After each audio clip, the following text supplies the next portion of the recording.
As part of the American Cities Climate Challenge, we partnered with OUC and the Science Center to bring the Orlando Tiny Greenhouse today. Visitors have an opportunity to engage in a lot of cool interactive features that will be guiding them on how to save money and reduce their environmental impact. Even though this technology has evolved, not everybody can afford EV or solar right now, so there's a lot of other great highlights of low cost and no cost opportunities to save residents money that you'll learn about when you visit the home. And the greenhouse is on wheels, so we're going to be able to take it around the community and have people enjoy it and learn from it in various different areas of our community.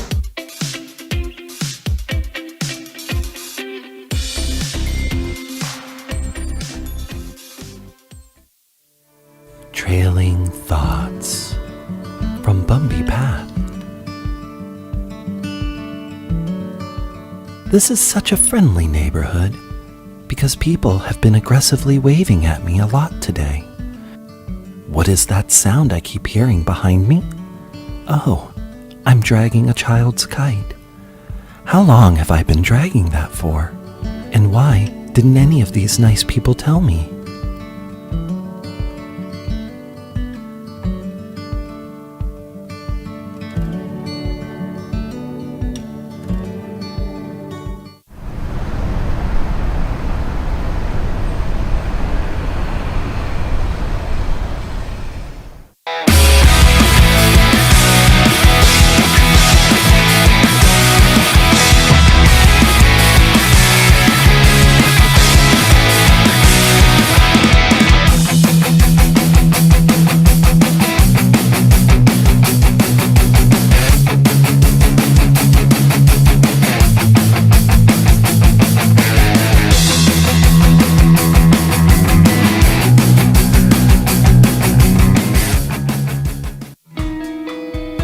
This song hits home for me. You see a lot of violence outside and you get used to it after a while. For the past 4 weeks, we have been teaching the kids about telling their own story. You know, they listen to music all the time and they don't recognize that a lot of these artists and stuff like that they're really just telling their own story through lyrical pieces. Our goal each and every day is to get every single young king to tap into his ability and his voice, to constantly allow them to, feel more comfortable even in those spaces that might not be as safe, but to be brave and to speak up for those things that they know they need to vocalize. So I really want them to find their internal value, find things that they're passionate about through this program. And that's what MBK is all about, is we come together and we're trying to just help coach them along through their processes to make sure that partnerships like this and others, that they'll be safe enough to be able to say, oh, I can do something that I've never done before. What do you know about Dog Walker Watch? I think it's a great program where dog walkers like me who are out and about in their neighborhood every day. They're the eyes and ears of the neighborhood, providing an extra set of eyes to the police. If you see something, say something. It absolutely makes a difference because it will weed out the crime because they know that we're saying hello and greeting and that we've made eye contact and that I see you. It's easy. You're going to walk your dog anyway. You're going to say hello to your neighbors anyway. You're going to be walking through on a daily basis, so it's just important to contribute back to your community.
Well, how I got involved, Randolph from Englewood Neighborhood Center, which is the neighborhood center that I grew up in.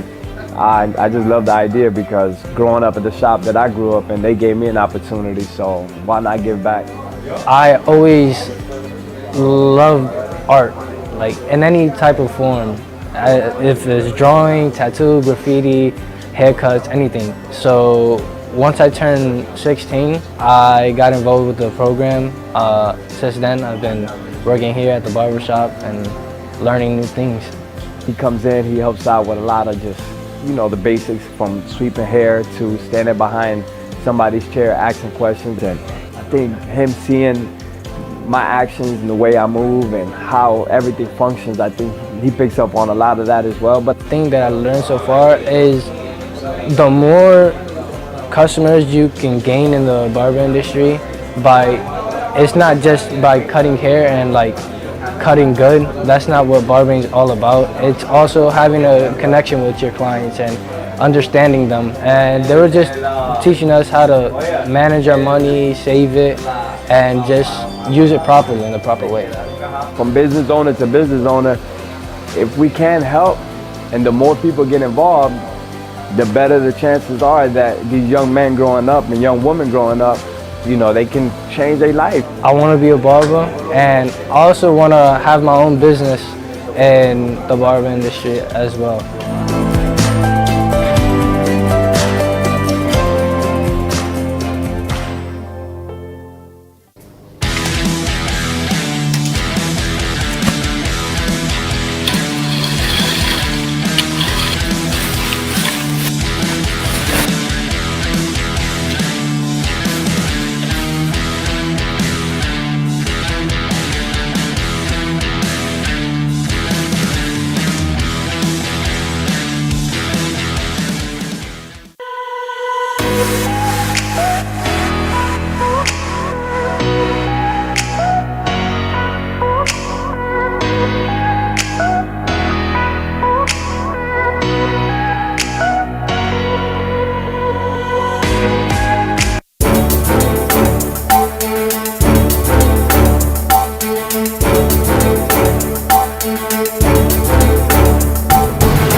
Good afternoon and welcome to the January 23rd, 2023 meeting of the Orlando City Council. We're going to begin today's proceedings with the Pledge of Allegiance and the invocation led today by Commissioner Picari Burns. All right, thank you, Mayor. Invocation first. Yeah, invocation first. Y'all can be seated. I got that out. I got that out of order. May we bow our heads. God of justice and mercy, thank you for the gift of life and for the opportunity to serve the people of our great city. Help us to act with character and conviction. Help us to listen with understanding and goodwill. Help us to speak with clarity and restraint. Give us a spirit of service and remind us that we are stewards of your authority. Guide us to be the leaders you need for your people. Help us to see the humanity and dignity for those who disagree with us, and to treat all persons with the reverence your creation deserves. Father, direct us so that this meeting can be productive. Let us be effective and decisive. These and other things we ask in your name. Amen. Amen. I pledge allegiance to the flag of the United States of America and to the republic for which it stands, one nation, under God, indivisible, with liberty and justice for all.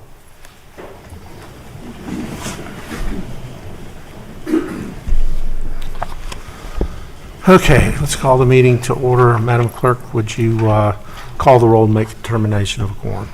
Commissioner Gray? Here. Commissioner Ortiz? Here. Commissioner Stewart? Here. Commissioner Sheehan? Here. Commissioner Hill? Here. Commissioner Burns? Here. Mayor Dyer? Here. Mayor, you have a quorum with all members present. Consideration of minutes from the agenda review city council meetings of January 9th. Motion by Commissioner Sheehan, second by Commissioner Hill. All in favor indicate so by saying aye. Aye. Those opposed, so the motion carries. Commissioner Hill, your request to speak is on. Is that by accident? Oh, yes, sir. Okay, thanks. Let's see, we have no awards presentations or recognitions today, so we'll go right into the mayor's update. And to begin with, we want to send our love and thoughts to Monterey, California. What should have been a weekend celebration around the Lunar New Year for the Asian American community in turn turned to shock and grief. And this is another horrific tragedy that's become all too familiar in our country. Commissioners, please join me if we take a moment of silence to honor and remember the 10 victims.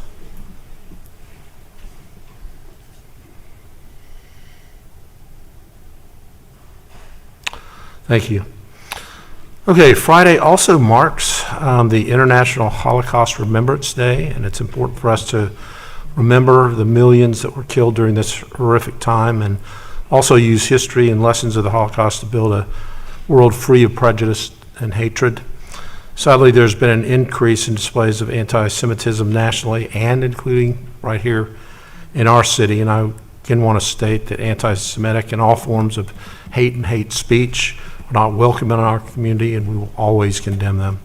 Just last week, a number of businesses on South Street, which are beloved members of the LGBTQ plus community, were vandalized. Commissioner Sheehan, I'm sure you'll probably address that a little bit more in your remarks, but I want to state that this also is not going to be tolerated in our city.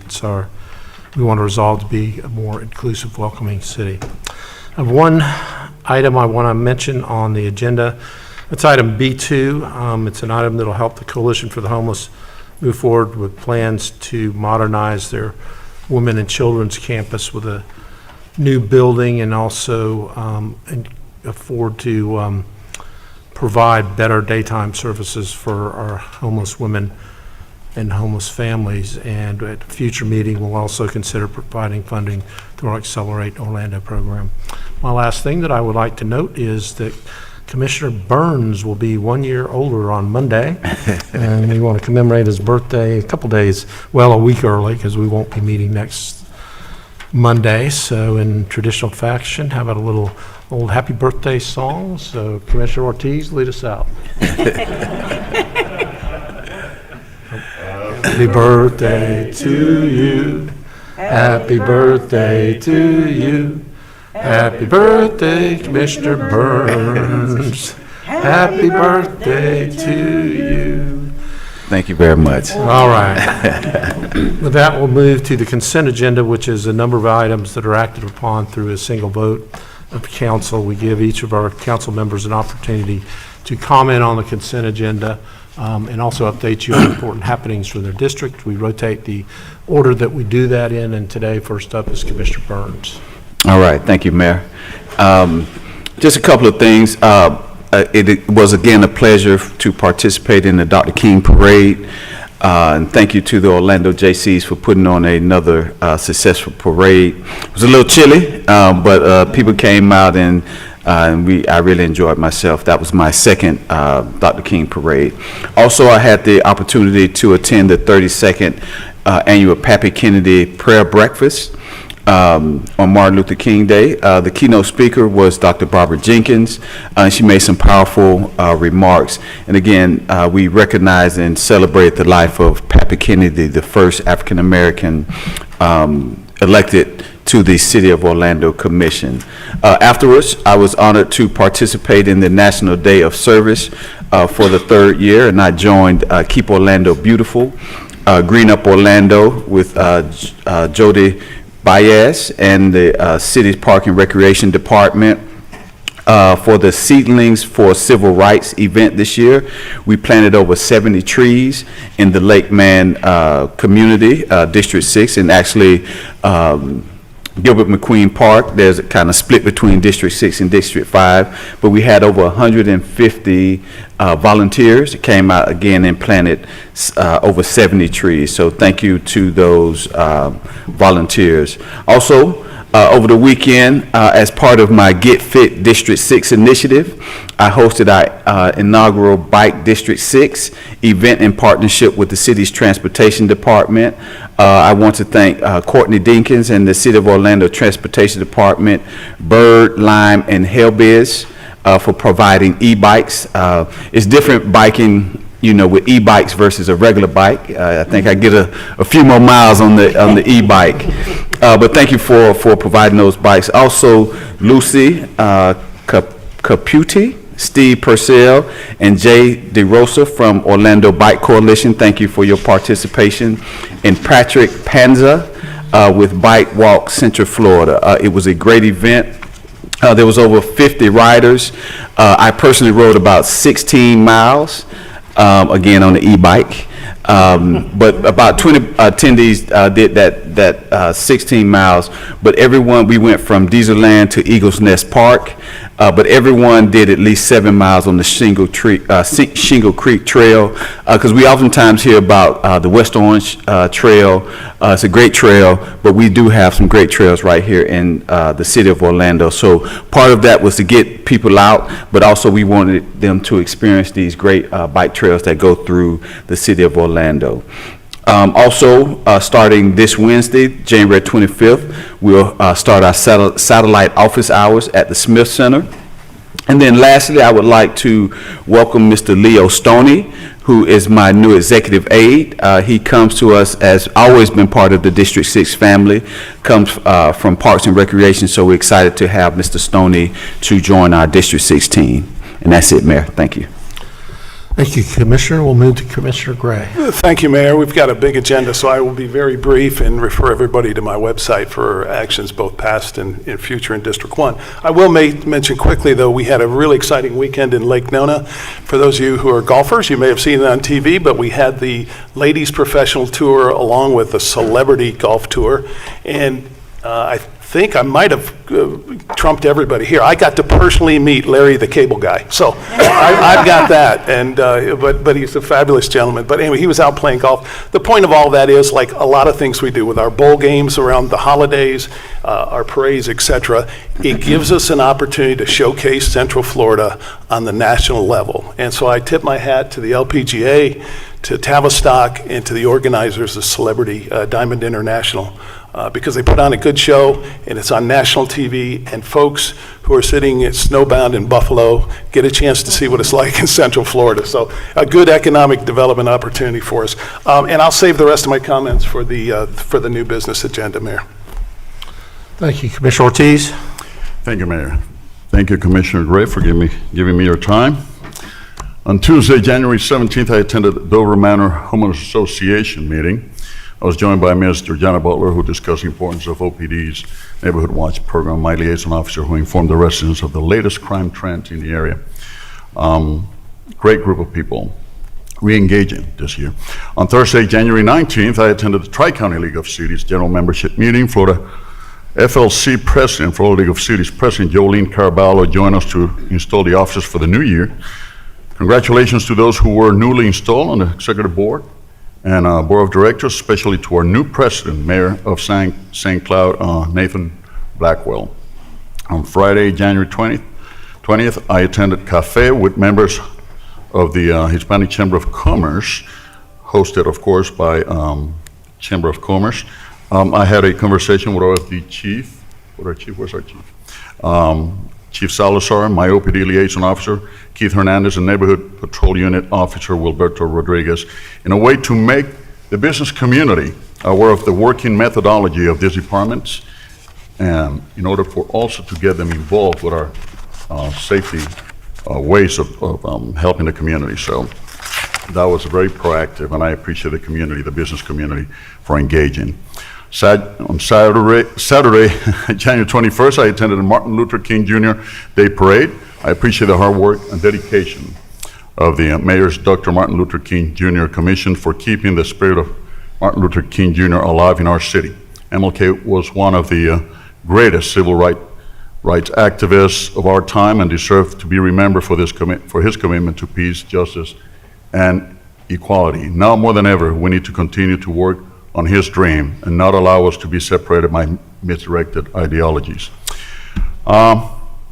March 7th, we're going to start our 9th year of the Government Academy. So I invite, for those of you, this one is in English. We're going to do this at the Training Center of the Orlando Police Department. It's on Andes, and it's a great academy. You get to learn a lot about the federal government, state government, school board, anything that has to do with government. The only segment we don't do that much is the City of Orlando, because the mayor has his academy, and you can learn a lot in that academy. So we combine forces. So you are cordially invited. It's totally free for 12 weeks, and you graduate, and you get a nice diploma, and you get to know other people, commingle with other people, and know what's going on. There's a particular subject I left for last I want to talk about. It's not exactly good news. We like to share good news in the city, but this particular one is not that good. It's motorcyclists. This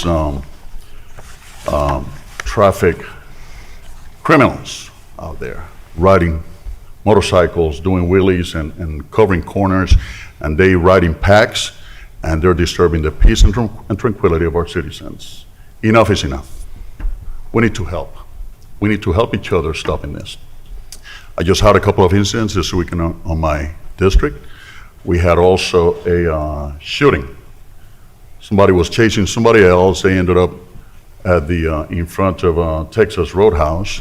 The guy came out with a mask, went after the other, shot him 3 times, grabbed a bag, and left. We had enough of that. We cannot allow this. This is the city of Orlando. If we're the epicenter for great things, we can stop this. But this is not it's not just the job of the police. We need you guys. If you see one of these guys out there, if you see something wrong, please call the police immediately. If you see these motorcyclists riding the way they ride, cutting through traffic, doing their totally criminal acts, where they can expose people to accidents, you need to get involved. You need to call the police. Chief, I don't know if we have any kind of task force. I asked a couple of months ago, I asked Metro Plan Orlando if we had anything going on to deter this kind of behavior. I was told that there was some sort of task force, but I haven't heard anything. I don't know what kind of measures we can take, because of course we don't want to hurt anybody, but these people are hurting other people's. And we need to stop this. This is the city of Orlando. This is not any other place. I don't want to get into particulars. This is the city of Orlando. This is our house. This is our home. We need to protect ourselves. We need to get involved. So this is a call for each and every one of you to get involved, because enough is enough. I don't know where these kids are getting these ideas. I don't know what's going on, why they want to be so rebellious against law enforcement, against all of us, but we need to stop it. Because if there's no peace and tranquility, there's no good economic development. Nobody wants to move to a city where there's all kind of crazy things happening. So we need to stop it. We need to stop it now. So it's a call for action. Thank you so much. Commissioner Stewart. Thank you, Mayor. Let me also say congratulations to those involved in the MLK event. It was a chilly day, and I've got more comments on my Facebook about not having a jacket on than anything else. I don't understand. So I learned how to layer a long time ago. It was a lot of fun. We had a good time. Let me also mention that this Saturday is the memorial service for Joe Kittinger. Joe is just a wonderful representative, not only of his own faith, our country, but our community. So that's going to be, I think, at First Baptist Church, 11 o'clock this Saturday. If you'd like to attend, please plan on coming. A couple of things. I want to congratulate the Packing District Farmers Market. They did a great job Saturday. I had a chance to go out and visit with some of the vendors out there, and it was good to visit with them, see how they're doing. Looking forward to having that Packing District up and running. I say also thank you to the Baldwin Park for hosting their Community Market Day on Saturday. And also thanks to Kyle Reynolds. I don't think Kyle's here or not. He's probably working today because today is the Florida Main Street Leadership Workshop. I appreciate him, appreciate that coming here and the work he's done for that. Look forward to seeing them this evening. Upcoming news, the Audubon Park annual meeting is this Thursday night. Get a chance to come over there. Orlando Science Center has started a new exhibit called Earth Matters. It goes from January 22nd through April 30th. Please come over and get a chance to look at some of the stuff going on over there just prior to their big opening in the fall, reopenings in the fall. Let me also share that we're looking for lifeguards. Some of you, on any of the Facebook pages, you'll see that we're looking for lifeguards all over the city. It is important for us to maximize our training, bring in lifeguards so we can keep our facilities open. So if you know somebody who's interested, please contact one of us up on the dais, contact our Parks and Recreation. We'll get you in touch with somebody. We offer training, we offer all the things that you need to be a great employee with the City of Orlando. January 28th is also the Ivanhoe Village quarterly cleanup. Movie night at Lou Gardens is coming up, and of course the Baldwin Park First Fridays is starting in the first in February. On the agenda, Mayor, it's good to see the move with Coalition for the Homeless. Excited about that, and look forward to some great things going on over there. So that's all I have. Thank you, Commissioner. Commissioner Sheehan. Thank you. Thank you, Mayor. I will be abstaining from voting on item C7 on the consent agenda, which is approval of an annexation petition for 2414 South Brown Avenue. I have let the clerk know, and I have filed the appropriate form. Mayor, as you mentioned, Southern Craft at the corner of Bumby and South Street was the victim of a vandalism. The windows were shot out. Anyone who has any information, you can check my Facebook for the contact information. Please contact the Orlando Police Department. Unfortunately, we get grainy footage of the suspect, but it's time to stop the rhetoric, stop the hatred. Words matter. People in our line of work have found it engaging to use words against marginalized communities, and it's had an impact. So I'm saying, if you're angry, get counseling, not a gun. And it's about time we stop this because it's getting out of control. It's absurd, and my community has been impacted badly enough, by gun violence, and we do not need this kind of nonsense happening in our city. I also want to wish my friends in the Asian community a happy Lunar New Year, which was marred again by gun violence at a social club in Monterey Park, California. My heart is with my friends in this difficult time. That should be a time of celebration. Gun violence must stop. The United States is the only country where civilian guns outnumber people, 120 guns for every 100 Americans. It's time to stop arming angry people with weapons of war. We've got to do something differently. It happens every single weekend, and I think we had more mass shootings than we've had days in this year. On the agenda today, I just want to thank Betty Lee Sansone for her years of volunteering with Fiesta in the Park.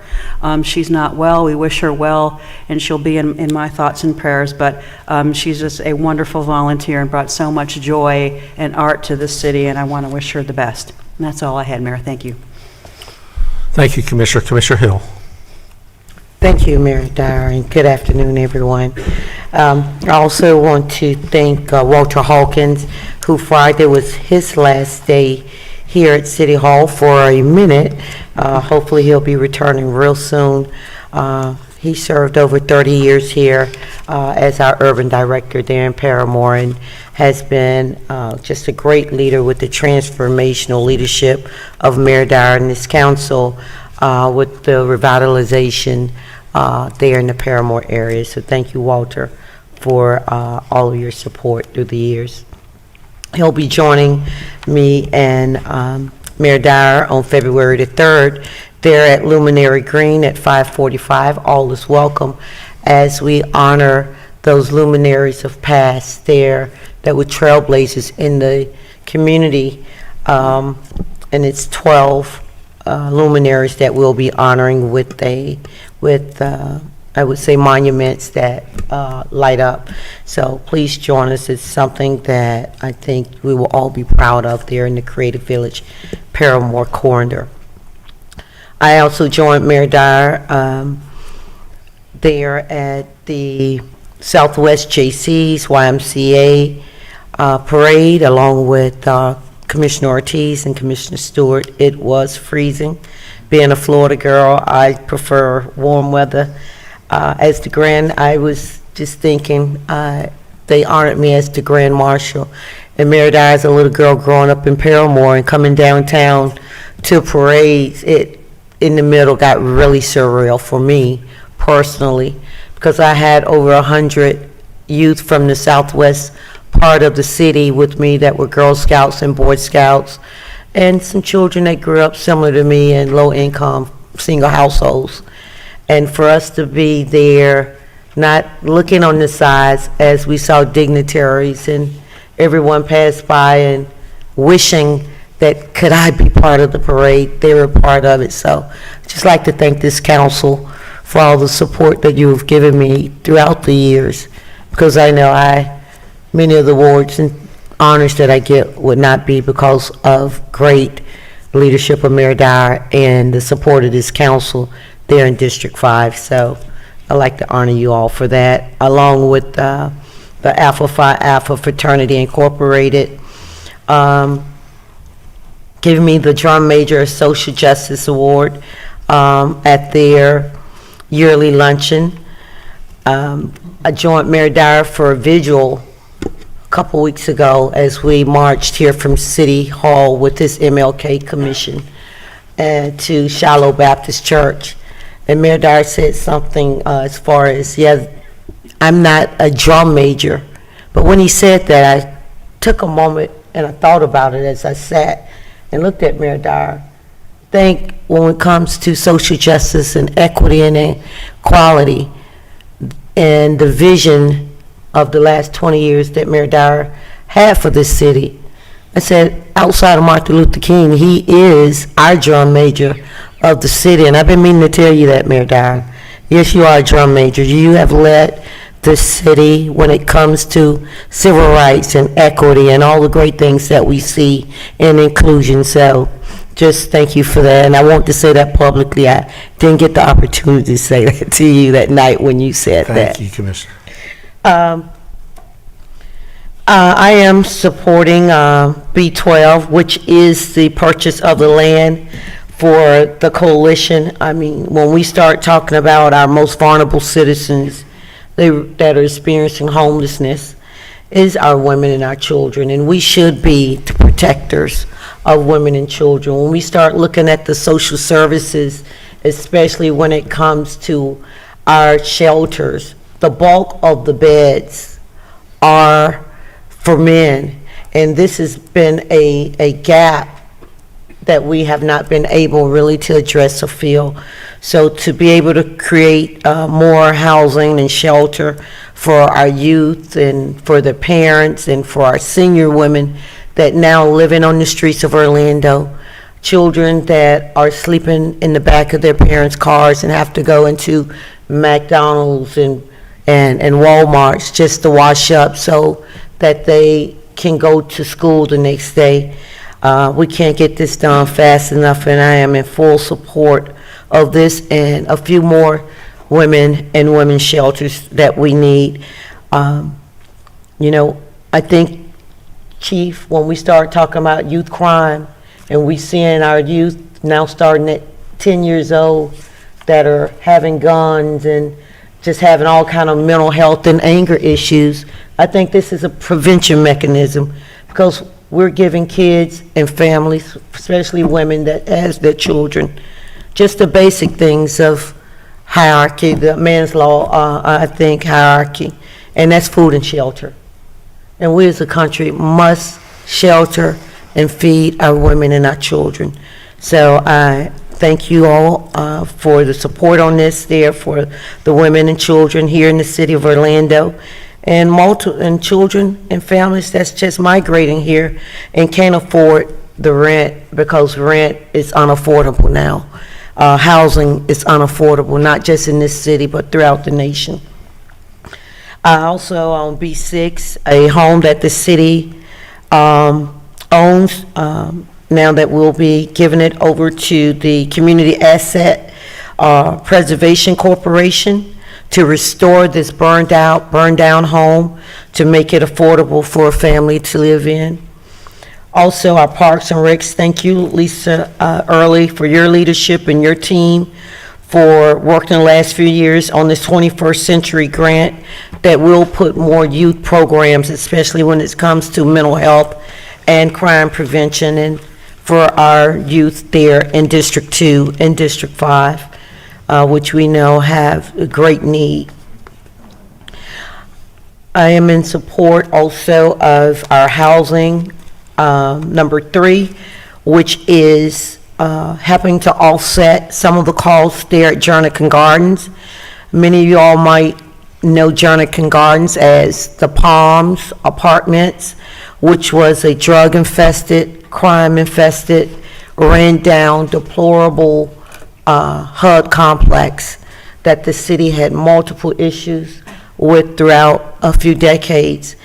Under the leadership of our past Congresswoman Val Demings and Senator Rubio, they were able to get almost $27 million to first transfer ownership from the slum landlord that owned that complex, and then give $27 million to the new owners, and they have started a extensive renovation. When I first came into office and working with Senator Rubio and at that time trying to get monies, and then with Congresswoman Val Demings, the families could not even sit down and take a bath. They had to stand up with socks in the bathtub just to wash off. And the list went on, and many of the murders on the west side of Orlando that we saw was happening in that complex, and gang activity. But because of that investment, and Mayor Dyer and this council's leadership in the last 5 years, by going to create affordable housing in that corridor, with Ability Housing, with Blue Sky developers, expanding the kid zone there into the Mercy Drive corridor, with OPD going into that corridor and creating a special safety policing, bridging the gap, community policing program. Now we have seen transformational change where crime is down, where there's better partnership and communication with law enforcement, where everyone is now thriving. We still have work to do. So to see this funding helping the developers there, I would say the partners there of the new Jernigan Gardens, assist the city with transforming that complex and giving those very deserving families a quality and safe community. I'm just happy that we're able to use some of our funding from the $58 million towards affordable housing towards this very needed asset in that community. And with that, Mayor, I would vote to move the agenda forward. Motion by Commissioner Hill, second by Commissioner Sheehan. All in favor indicate so by saying aye. Aye. Those opposed, so. The motion carries. Okay, let's move over. Let's, without objection, recess the City Council meeting and convene the CRA. David, first up. Good afternoon, Mayor, Commissioners. So the first item on CRA is an amendment to our SAFE program. This program, you may recall from last January, where you approved an incentive program that funded several things, both for our significant components for our nighttime establishments, as well as some of our other professional buildings. It funds metal detection systems, ID scanners, as well as camera enhancements that they can make. The program, as it was initially proposed and approved, funds up to $10,000 of funding at a 50% match by the CRA. To date, we have not had anyone be successful in either applying or moving forward with that program. So what is before you is an amendment, which would do two things. The first of which is change the matching percentage from 50% to 80%. So the CRA would be able to fund 80% of those approved items that were just listed. But in addition to that, there is a short term of extended funding being proposed, which would double the amount of funds from the CRA from $10,000 to $20,000 for the appropriate improvements that businesses can make. So happy to address any questions. Move to approve. Second. Motion by Commissioner Hill, second by Commissioner Sheehan. Commissioner Ortiz. I just want to make sure we clarify the fact that this has to do also, as long as those who use this particular grant, they will connect with the police department. They would allow for the police department to have access to the cameras, right? A requirement of the funding commissioner is for them to participate in Orlando Connect at the first tier level, correct? So they have to allow for connection with the Orlando Police Department? Correct, yes. Okay, that's it. Thank you. Further discussion, hearing none, all in favor of the motion indicate so by saying aye. Aye. Those opposed, motion carries. Number 2. Thank you, Mayor. Yes, this is a budget amendment actually to our last fiscal year budget, just having the CRA acknowledge revenue that it received, $25,000 from the city to ultimately be used for the Orange County Arts and Cultural Plan, and then another approximately $150,000 that was received for the sale of the property underneath Paramore Oaks Phase 2. Move to approve. Second. Motion by Commissioner Hill, second by Commissioner Sheehan. Discussion. Hearing none, all in favor of the motion indicate so by saying aye. Aye. Those opposed, and so the motion carries. Any further business to come before the CRA, David? That is all, Mayor.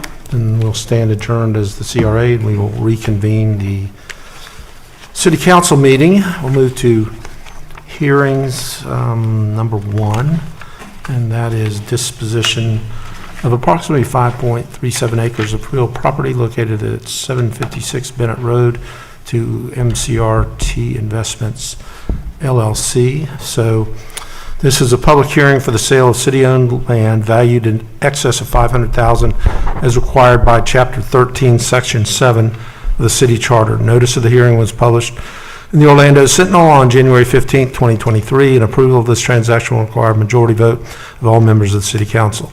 Property is approximately 5.37 acres, located at 756 Bennett Road, Orlando 32803. The purchase price is $8 million, toward which far exceeds the appraised value of the property.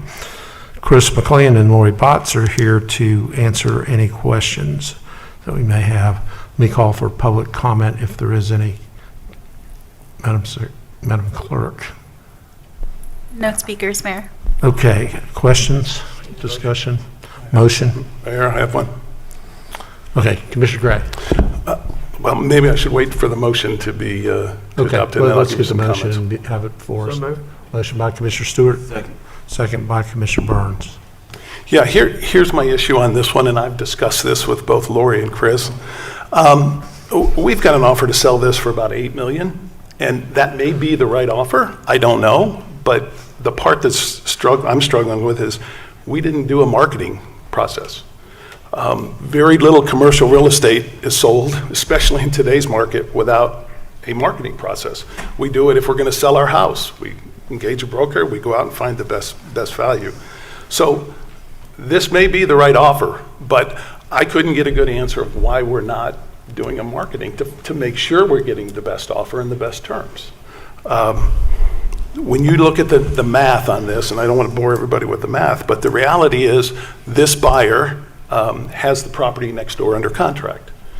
And I don't know the price, but if you look at the property appraiser's website, the market value of that property next door is $7.5 million. If you add 7.5 and the $8 million that they're going to pay us, you're just shy of 16 million, and by our own admission, they've told us they're going to build, what are they going to build? They're going to build 750 apartment units. That's good. But when you do that math, that comes up to about $22,000 a door, which is kind of the standard metric in apartments, $20,000 per unit, which is grossly undervalued for anything in Orlando, especially right outside the gates of Baldwin Park. So again, there may be some other terms involved here, which I'm not aware of, but I don't think we sell an $8 million asset without at least doing a third-party arm's length marketing process. And if this is the best offer today, it's going to be the best offer 60 days from now. And if it's not, at least we've got some other things to consider. So with that, I would like to suggest we table this and do a marketing campaign. And determine what the market really will bear for or Lori?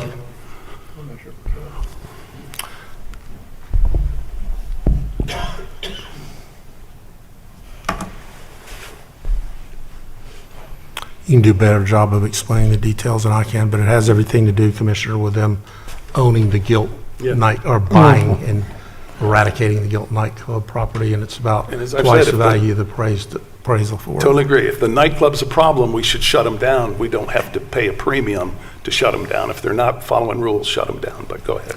Commissioner, thank you very much, and Mayor and other commissioners. In general, we go out and market our properties when we feel like there is a reason to, but in this instance, probably for the last 8 years, I've had developers come in and want to buy the piece of property that the city owns that is up for discussion today.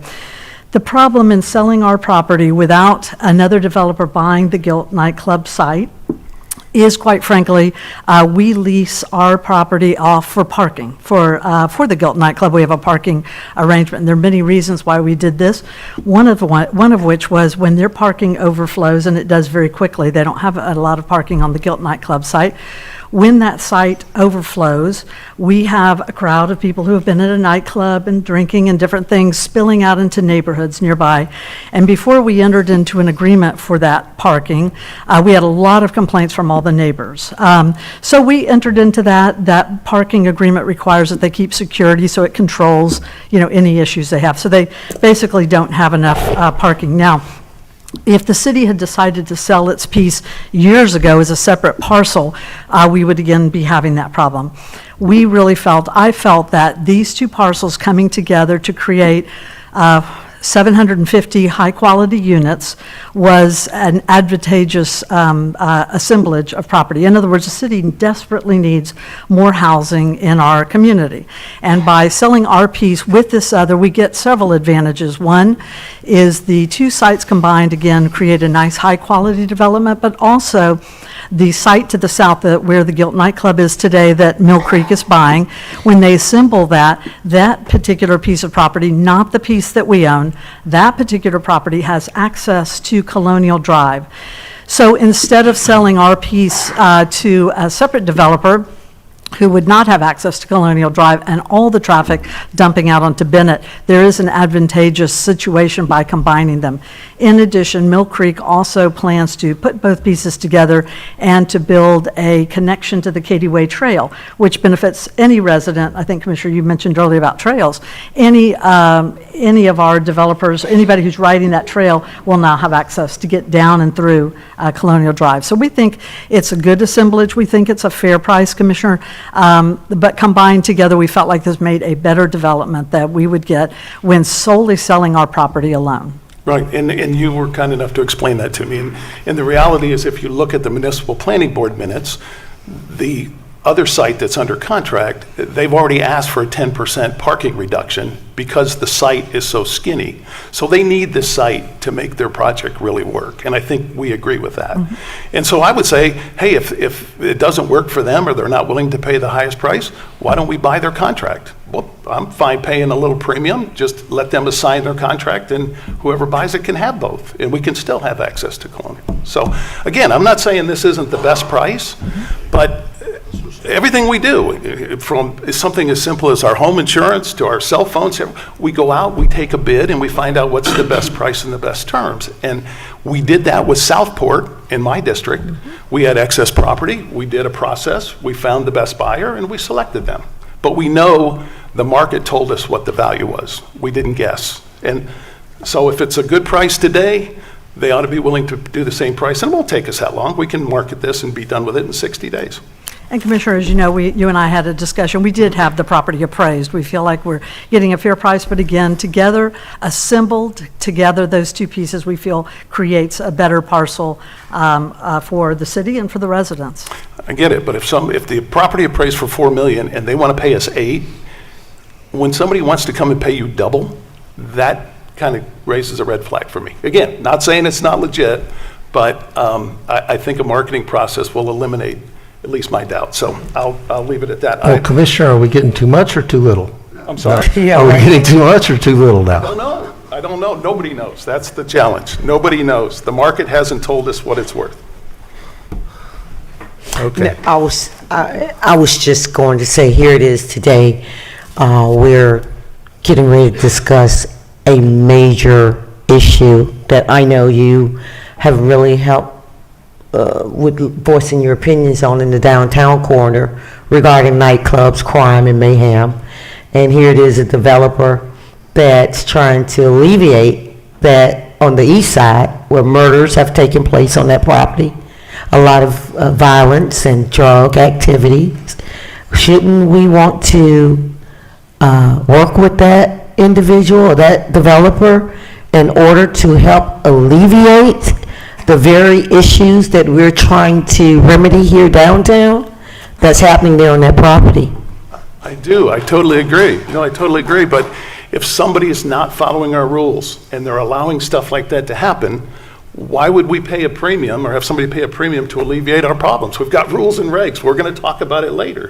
I don't think we pay a premium to get out of a bad operator. We need to deal with the bad operator. How about save lives? But Okay.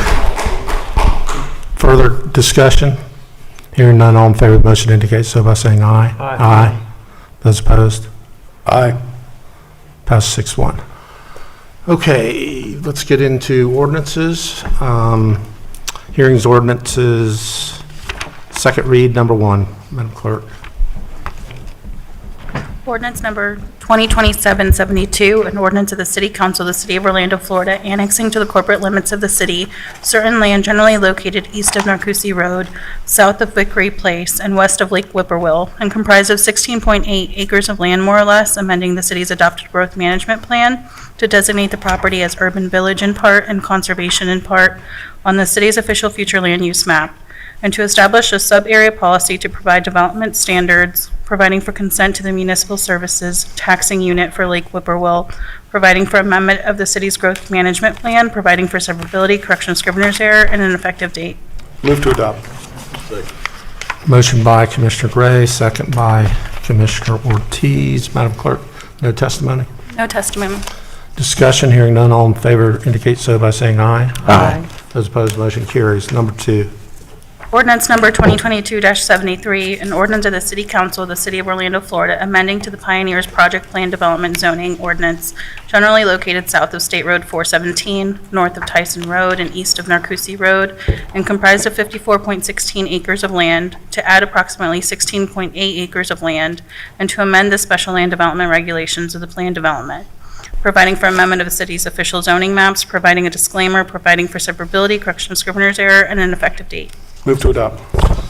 Motion by Commissioner Gray, second by Commissioner Ortiz. Madam Clerk, no testimony? No testimony, Mayor. Discussion, hearing none, all in favor of the motion indicate so by saying aye. Aye. Those opposed, motion carries. Number 3.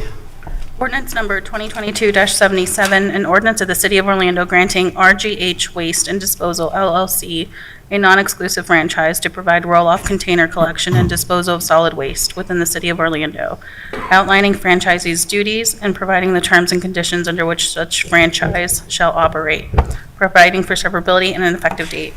So moved. Motion by Commissioner Ortiz, second by Commissioner Sheehan. Is this one we have all the testimony on? No. No? No testimony, Mayor. Okay. All in favor of the motion indicate so by saying aye. Aye. And expedite, please. Number 4. Ordinance number 2023-2, an ordinance of the City of Orlando granting Weaver & Sons Enterprise LLC DBA Central Florida Dumpsters a non-exclusive franchise to provide roll-off container collection and disposal of solid waste within the City of Orlando, outlining franchisees' duties and providing the terms and conditions under which such franchise shall operate, providing for severability and an effective date. Motion by Commissioner Ortiz, second by Commissioner Hill. Nobody testifying. No testimony. Discussion, hearing none, all in favor of the motion indicate so by saying aye. Aye. Those opposed, motion carries. Okay, ordinances on first reading. Commission members, as we mentioned during agenda review, we have 2 ordinances that both relate to after hours in downtown. And we have a third ordinance that is different than those, so I thought we would hear the ordinance 2023-5 first, and then hear the other 2 together. So, Madam Clerk, if you would read number 3. Ordinance number 2023-5, an ordinance of the City Council of the City of Orlando, Florida, amending the land development regulations for the Thornton Place Townhomes Plan Development, generally located south of East Washington Street, north of East Central Boulevard, east of Hill Avenue, and west of North Higher Avenue, and to change the development use for Lot 8, which is comprised of approximately 0.1 acres, providing for amendment of the city's official zoning maps, providing for severability, correction of scrivener's error, permit disclaimer, and an effective date. Second. Motion by Commissioner Sheehan, second by Commissioner Hill. Madam Clerk, anybody to testify on this one? No speakers, Mayor. Discussion, hearing none, all in favor of the motion indicate so by saying aye. Aye. Those opposed, motion carries. Okay, so we have an ordinance relating to a temporary moratorium on new nightclubs, and then some proposals related to service after 12 o'clock in our downtown. So what I'd like you to do, Madam Clerk, could you read the titles of both? Ordinance number 2022-78, an ordinance of the City Council of the City of Orlando, Florida, relating to nightclubs in the downtown Orlando community redevelopment area, imposing a temporary moratorium for 6 months on the acceptance, processing, and consideration of applications for development orders, development permits, building permits, and zoning approvals for nightclubs in the downtown Orlando community redevelopment area, adopting findings of fact, providing for possible extension or early termination of the temporary moratorium, providing legislative findings, and for correction of scrivener's error, severability, and an effective date. So moved. Second.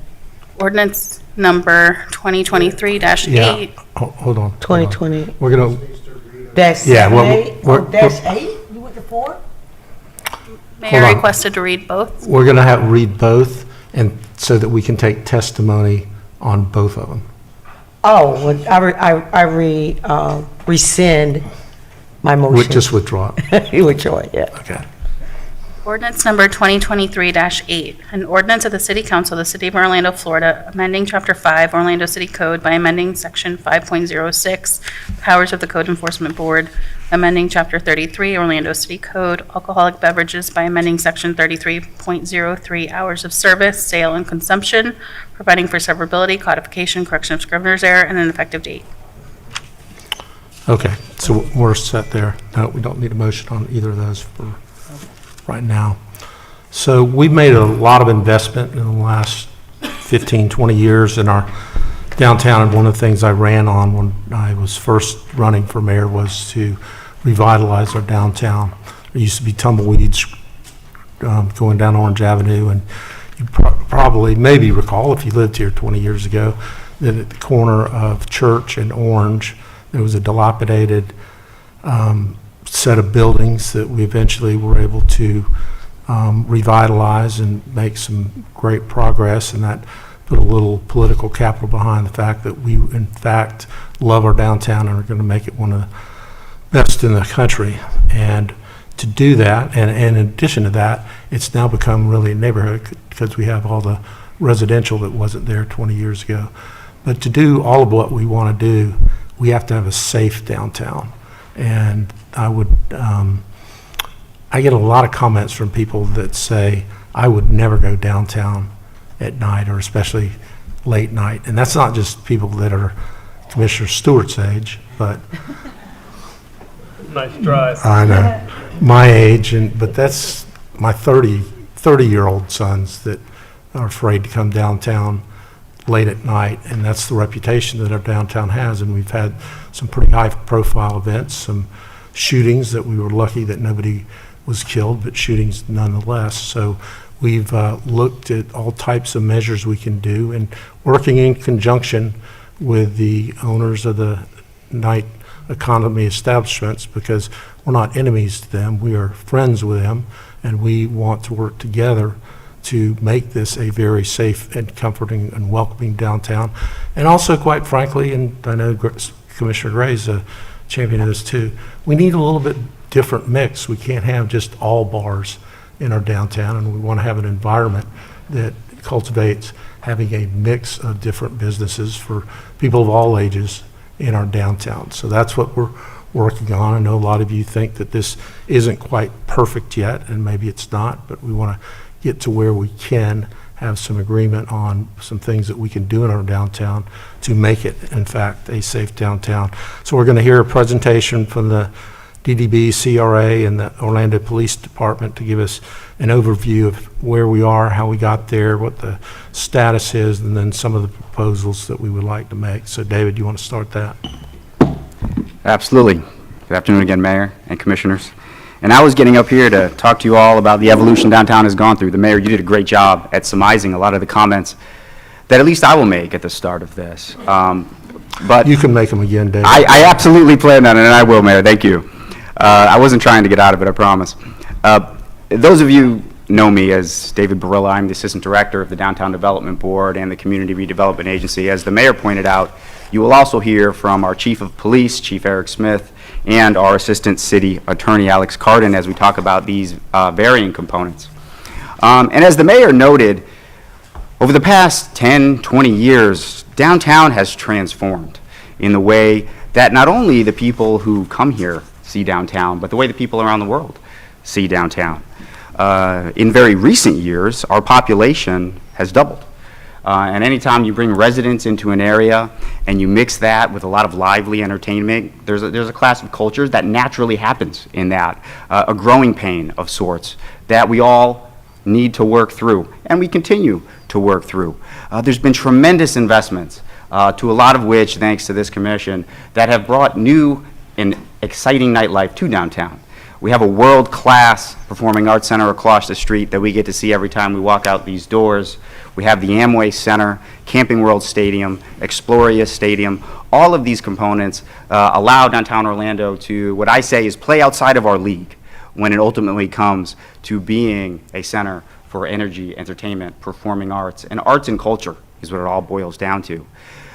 In addition to that, we've added a lot of truly world-class green space. Very recently, we unveiled Luminary Green. We have another event coming there just to unfold even more investments in that as we continue to embrace new components of residential and having places for people to do all things, live, work, and play as well. And of course, we can't forget the investments that brought Creative Village and UCF and Valencia College and integrated higher education, not only to downtown, but also our Paramore community, and the changing aspects that not only has for the individuals who live here and attend those colleges, but also who will pass through here and get to experience downtown Orlando as they pass through to move forward in their education and ultimately future years. So as you take all that into account and you think about all the great things we've done, we've built a really strong foundation. And when the Mayor talks about needing to be safe, in my opinion only, safety is about probably the one thing and the quickest thing that can undermine all of those great traditional investments and components and ground we've been able to gain. Some of you may recall back in 2014, which sounds like a long time ago now, but these things take a while to build. Our zip code, 32801, was the #1 search zip code in the entire country on Realtor.com for people wanting to live here and wanting to be a part of all the things that we have going on. Wasn't too long after that, 2019, where Forbes indicated that we were noted as one of the #1 cities for real estate and downtowns for real estate. And again, having some place that's unsafe can quickly undermine all of that ground.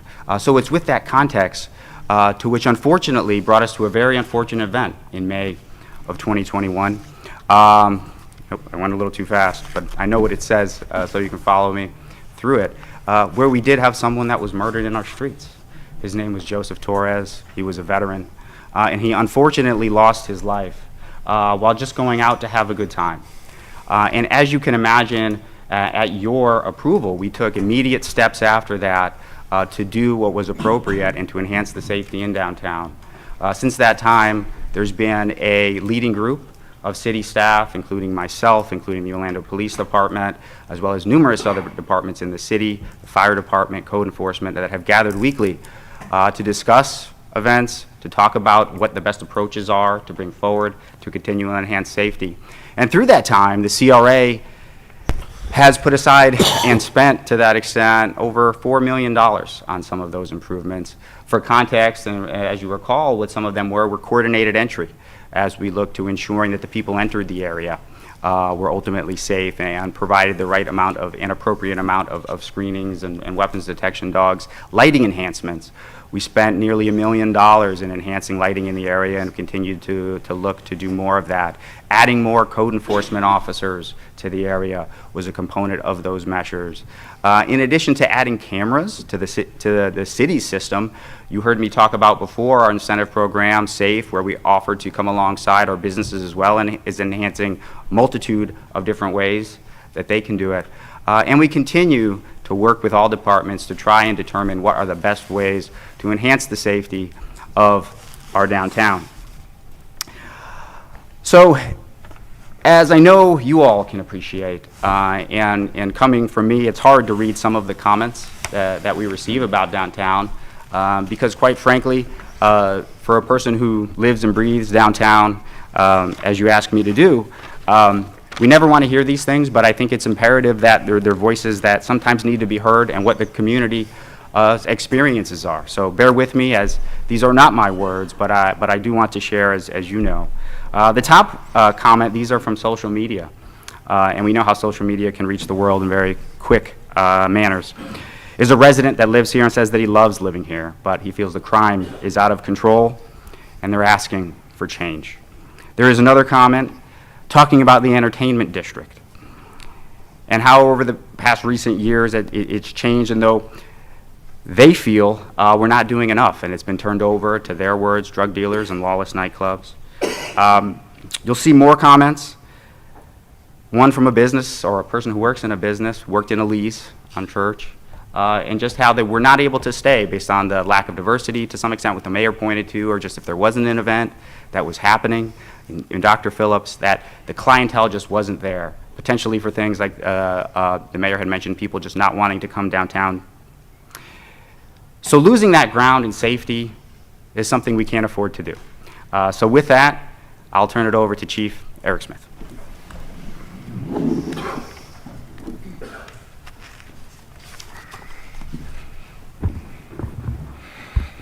Thank you, David. Good afternoon, Mayor, Commissioners. As you all know, I've worked with many of our partners in downtown for several years, and you know how important downtown is to me. Safety of downtown is a priority for the Orlando Police Department. Today you will hear about some of the challenges we face and the efforts we need to take to improve the safety of downtown. There are too many illegal guns downtown. We all know that. The number of officers that are currently working downtown is a strain on our overall staffing. The crime stats you will see in the next several slides are for a 2-year period. The crime downtown is much higher after midnight. From 2 a.m. to 3 a.m. time frame, it is 25% of our overall violent crime in downtown. Here's a map of our downtown area. It's bordered by Colonial to the north, Roslyn to the east, 408 to the south, and I-4 to the west. Here's a graph of the violent crime cases reported in downtown for 2021 and 2022. As you can see, it spikes after midnight. Here's a comparison from 8 p.m. to midnight against midnight to 4 a.m. The crime is almost double after midnight.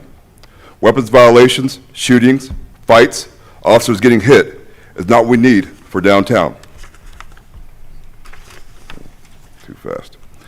Here's our shootings in downtown. As you can see, after midnight they spike. It's almost 8 times higher in 2022 than it is before midnight. Here's the guns that are recovered in our downtown. As you can see, after midnight, the number was double in 2022. After midnight, we have recovered 120 guns in downtown after midnight. So as a result of this, we started a surge in October of 2022. What that was is we added 30 officers in the downtown beat, and these are officers that are a mixture of off-duty, and then officers, if we don't get enough of off-duty that people volunteer, then we order officers to fill the gap. They are to support the 2 downtown bike squads, which are assigned down there. They are also supported by our TAC and Special Enforcement Division squads that come down to assist. Special Enforcement Division are our drug units. As you can see, they've been very successful. Crime has dropped from October, November, and December in 2022. The surge of officers has resulted in a 70% reduction in crime. However, the surge itself is not sustainable. The cost is approximately $40,000 per weekend for the off-duty and ordered officers. We're unable to justify the type of manpower allocated to such a small portion of the city. Our goal is to partner with our downtown stakeholders to reduce the need for the surge and improve the overall safety of downtown. As you can see, here's what OPD resources are used downtown and how much it costs. The 2 bike squads cost about $25,000 a weekend. The tax squads cost about $24,000 a weekend. And our special enforcement division, our drug units, are about $11,000 a weekend. So the OPD is coming out in resources about $60,000 a weekend. All right, here's the grand total for yearly expenditures. So for our on-duty officers, we're spending about $3.2 million per year. For our total and off-duty officers, we're spending about $2.1 million per year. Equates to about $5.2 million of OPD resources alone. Now I'll pass it off to Alex Carden, our Chief Assistant City Attorney.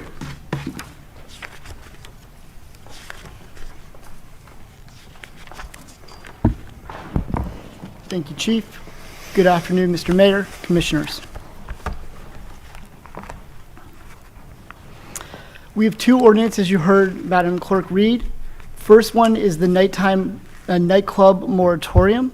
That's a temporary 6-month moratorium so that city staff can study the effects of new or additional nightclubs within the community redevelopment area. Within the CRA, it's important to study that, and at 6 months, if staff needs additional time, they can come back to council with a resolution and seek your approval to continue that for an additional 6 months. This is not a ban on existing nightclubs in any way, shape, or form. This is only a moratorium on any new nightclubs in the CRA. This timeline would be that in 6 months from now, if this went into effect in August of 2023, that 6-month study, the results would be presented to council. If they needed additional time, they would then come back to council with a resolution to seek an additional time up to February of 2024. The second ordinance that the clerk has read for you is the after midnight alcohol sales permit. And the objective of this permit is to help curtail the crime in the DEA that the chief has just talked to you about. The balance on the police resources and those high demands are being disproportionately allocated to that small area. Hours of sales for alcoholic beverages is regulated first under Florida statutes in section 562.14, which sets the hours of sale for alcoholic beverages from 7 a.m. until midnight throughout the state. Only by action from a municipality or a county ordinance could those hours be changed. So what we have in the city of Orlando, what we've had for years, is section 3303, which currently allows for alcoholic beverages to be sold until 2 a.m. Throughout the week, as opposed to that midnight, which is the default by state statute. So what the after midnight permit, the ordinance would do, it would change those hours of sales back to that state time of midnight within the DEA, but allow for establishments to obtain a permit to continue alcohol sales until 2 a.m. To obtain that permit, there would be an application and fee. There would be public safety measures as a condition of those permit. And then, of course, because this is a permit, violations would be able to be addressed through suspension or revocation if there are multiple violations. The application fee is a $250 yearly application fee for the processing of that permit. And all that's required in the application is some basic information, including the establishment name, address, location, the alcohol license type, the maximum occupancies, and the hours of operation for each night. So if they're going to be open past midnight on any nights of the week.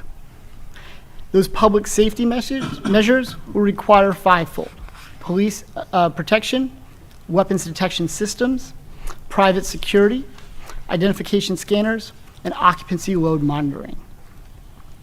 So the police protection component of this is an extra duty law enforcement requirement, and that's based on license type, occupancy, and ultimately it could be based on traffic control, history of violence events, and other factors related to public safety.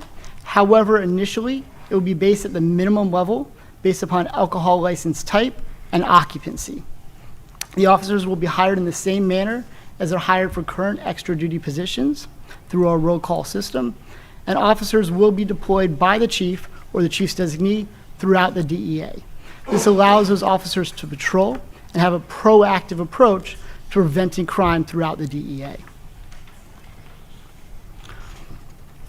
So if a establishment has 150 persons or more and sells full liquor, so that's going to be your 4 COPs, your 4 COP quota, anyone that sells full liquor would be required to have that extra duty component. Any other establishments, that's establishments that just sell beer or wine or have less than 150 persons of occupancy, would not be required to provide any extra duty law enforcement requirement. You can see that in a chart on a per night basis. If you had an occupancy and sold full liquor of less than 150 persons, the police protection component would not cost anything. For establishments that have an occupancy between 150 and 400 persons, it would cost $540 on a per night basis. 400 to 650 persons of occupancies would be $1,080 on a per night basis, and that's Friday, Saturday, and Sunday night only. A level of 650 to 1,150 persons would cost $1,620 on that Friday, Saturday, and Sunday night. And then if you had greater than 1,151 persons, it would cost $2,160 for that establishment per night. And of course, this police protection component is only on Friday, Saturday, or Sunday. So establishments can still sell alcoholic beverages past midnight, Monday through Friday, but that's not when the police protection would be required, just on Friday, Saturday, and Sunday nights. In addition to that, there would be a weapons detection system component. It would be required, again, based on license type. And that weapons detection system, so we're talking really mostly about metal detectors or similar systems, must be used for everyone entering between 10 p.m. and when the last person's allowed to enter at 2 a.m. It must be able to detect firearms and knives greater than 4 inches in length. For establishments that sell full liquor and have an occupancy of 50 persons or greater, they must have a walk-through system. All other full liquor establishments must only have a handheld system, so the handheld metal detecting wands. They must reject anyone bringing a firearm or other weapon unlawfully into the establishment.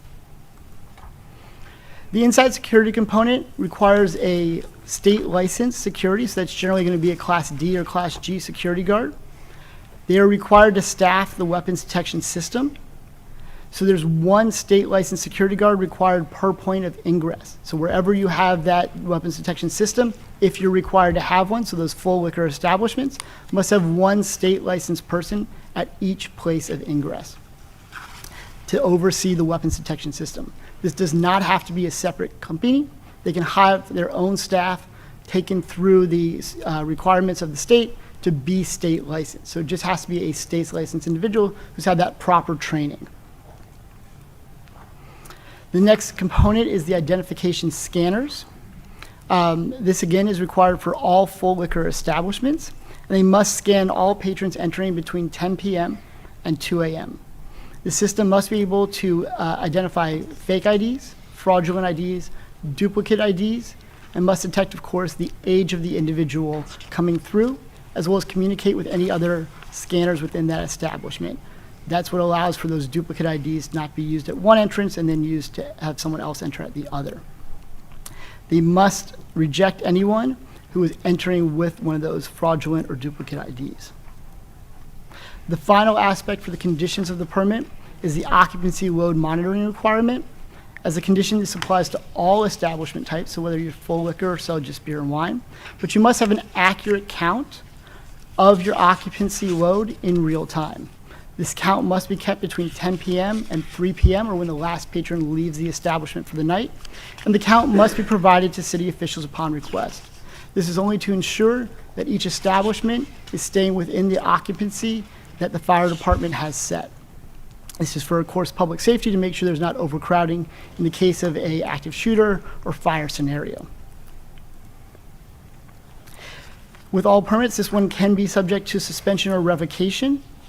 If it's used as the site of a qualifying offense 3 or more times, and we'll talk about the qualifying offenses in just a second, 3 or more times within a consecutive 3-month period, then the permit would be suspended for a 90-day period. If it was 4 times in a 6-month, then up to 180-day suspension. 5 times in a 12-month period, it'd be subject to a 270-day suspension. Or if it was used 6 or more violations within a 12-month consecutive period, then that permit would be revoked. After a suspension, once that time is served, whether it be 90 days or 180 days, the next day that that time has elapsed, they would be allowed to go back to selling immediately after midnight. None of these suspensions or revocations would affect their ability to sell before midnight. So this is not a shutdown of the establishment. It's only a suspension of their after midnight alcohol sales permit. If the permit was revoked, then they would not just automatically be allowed to resell. They would have to reapply for a permit. As we mentioned, the categories of violations, there's only 6 chapters in the city code, or 6 sections in the city code relating to public safety, as well as Florida statutes relating specifically to public safety. These have to be used, would have to be proved not just as the use of, not the place where these occurred, but that the establishment was specifically used as this place, or that staff was turning a blind eye to these violations without addressing it for it to qualify as a suspension or revocation. The timeline, of course, for this is the first readings today. If passed, it would potentially go to a second reading on February 6th, which is when you'd also be presented with that $250 permit fee resolution. This is not proceeded to go into effect immediately, but rather on May 1st to give time for these adjustments to be made and the permits to be issued. And with that, I'll turn it back to Mr. Barilla to continue the presentation. Thank you. Thanks, Alex. So the final part of the presentation this afternoon is talking about our resources. So as we spoke before, the CRA proposed and you ultimately approved the SAFE program in January of 2022.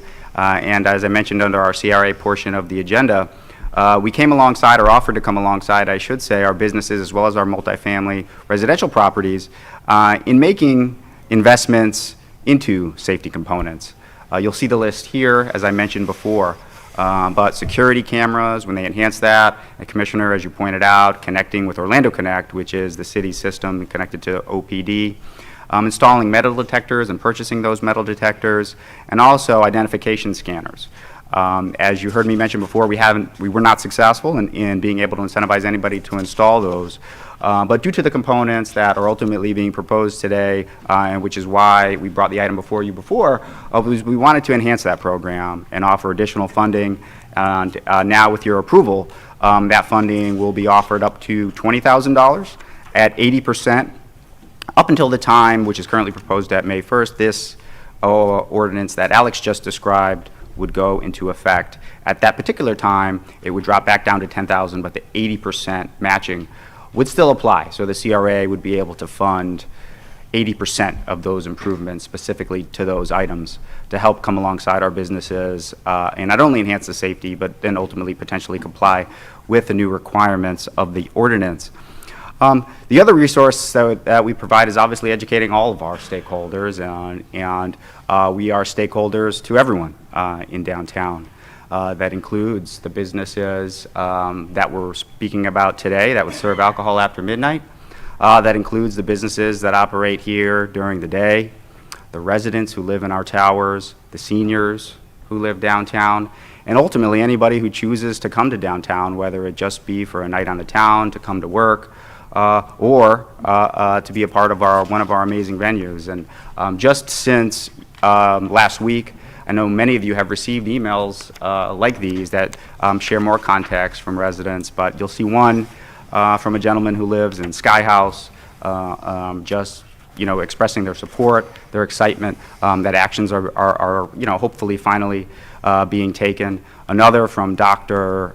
Mason, who came before you in September when we were talking about some additional changes and shared his experiences being an emergency room doctor and seeing some of the challenges, and also being a downtown resident and having to do with that. And other support that we're hearing from the people who live in downtown as well as work in downtown. So we have some more to this process, obviously. We had a stakeholder meeting last week on January 17th. That's actually a photo of it there. You'll probably see a lot of familiar faces as to people that are here today, where we discussed these potential changes and shared context and heard back from the businesses. In addition to that, we already have scheduled hours at our Discover Downtown this week on the 25th and the 26th, where anybody who's interested, but we imagine a lot of our nighttime businesses would be ultimately able to just walk in, speak with a member of our team as well as a member of the Orlando Fire Department to discuss how this could specifically affect them. And we've sent invitations out already to a second stakeholder meeting to continue this conversation, which is scheduled for later this week on the 26th. We also plan to do a webinar after the second read to continue the education process and what ultimately may be required. And of course, we'll always have city code available on orlando.gov. So that is kind of our context of the items that's before you. I know myself, Chief Smith, and then Alex would be happy to answer any questions. Okay, if we have questions, we do have about 20 people that want to testify, but if you have a few questions to clarify now, that's fine too. Thank you, Mayor. I did have a few questions. One pertaining to traffic control and other facts. I mean, is that at the Orlando Police Department, code enforcement discretion about traffic control? Or we're passing on traffic control costs to the operators? As far as traffic control, what you mean as far as shutting down roads, or? I don't know, I saw it on, this is my first time, outside of Thursday, when the lawyer just stated that, where is it there? I apologize, Chief. Yeah, maybe you need to explain that. Yes, Commissioner. So as one of the items that the Chief of Police can take into consideration with what the off-duty requirement or the extra duty requirement would be for an establishment, traffic control is one of the factors they can take into consideration. But at the onset, the initial permit levels are going to be solely based on occupancy and alcohol license type. So that's going to be based, so the sole discretion is going to be set in these standards. So they're not going to take those factors into account initially. Those would be studied over the next year. And so if they're having a negative impact that the police chief has to deploy, an exorbitant amount of resources to control the traffic leaving their establishment, that is something that they can take into consideration. But initially, it's going to be set at the lowest level for each establishment. Yeah, so why do we have it in there if it's not going to be analyzed for a year? So it's in the ordinance so that as the chief of police and as this program is viewed, we can make sure that if an establishment is disproportionately impacting police resources through their use of traffic events, they're blocking streets or causing issues, or if they have so much, events that are disturbing traffic, that the police chief can use that as a factor. But initially, everyone's going to be set at the lowest level, right? So we're starting today at kind of a blank slate. I guess, Mayor, I am having an issue with the traffic control component because we're not charging folks that's leaving DPAC or Amway Center or Camping World Stadium and those different businesses over there when traffic is massive. I don't know if traffic truly should be passed on to the downtown operators. I know that's something up for discussion. Okay, I anticipate we're going to have some modifications between this read and the next read, so that's something we can take a look at. Yeah. We'll take note of that, Commissioner. So before midnight, for instance, those that have been suspended, and this few, have been suspended or revoked, they're still able to serve alcohol before those hours. And we know now these clubs sell bottles, right? So they have the bottle service. Will you have the patron or whomever just spent $500 on a bottle before midnight now have to pour their bottle out because they purchased a bottle before midnight? How does that go, or have we thought about that? Yeah, so just like it currently is. So right now, alcohol sales are allowed till 2 o'clock. And then you're allowed to consume that until 2:30, so for 1/2 hour past closing time. And then the establishment must be emptied by 3 o'clock. So all the alcohol has to be removed half an hour afterwards So the same thing would apply, but only with a midnight time. So it wouldn't change anything, it just changes that closing hours. So the patron would still have 30 minutes to consume that alcohol, and then by 1 o'clock, they would have to have their doors shut. See, those things haven't been explained to us. I don't know about anyone on this council. So I'll just rest for now, but this is my first time being made aware that at midnight, you shut down the club and then turn it back over.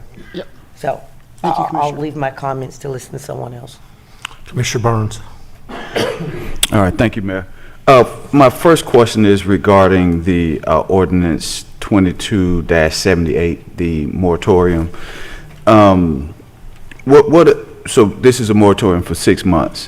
What are the data points that we'll be looking at the end of those 6 months to determine how we move forward and what happens next?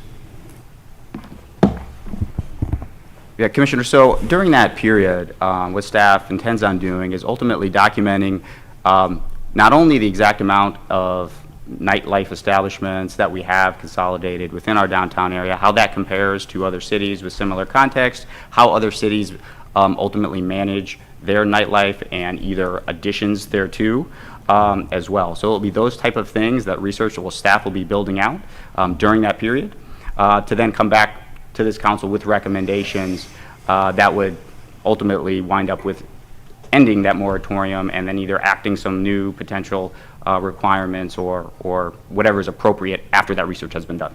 Okay. Also, I know we did the sound and noise ordinance. Have we seen any relief from the festival atmosphere downtown based on that? Because I know we've done some things, and I'm just trying to see, are we monitoring the results of what we've done in the past, and if so, what has been the changes that we've seen, if any? Sure. So I don't want to speak for OPD. I can tell you just my own, personal impressions for having gone downtown on numerous nights since then, is we are seeing some positive impacts of having a lower amount of volume. Now, the noise volumes in and of itself during the noise ordinance actually remained unchanged.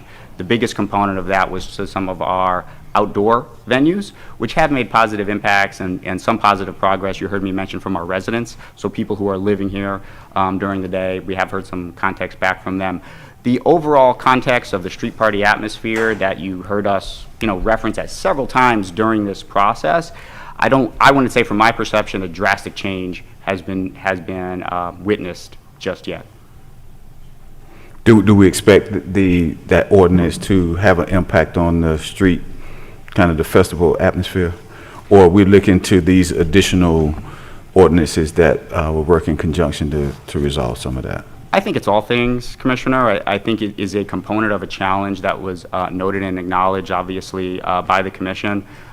Doing all things downtown, I don't believe that it was, the one thing that would change any specific component, but that combined with what we're suggesting is some number of additional changes today and potentially after the research as it relates to the moratorium would continue to enhance the environment in downtown and ultimately the safety. Okay. All right, thank you. Mr. Sheehan.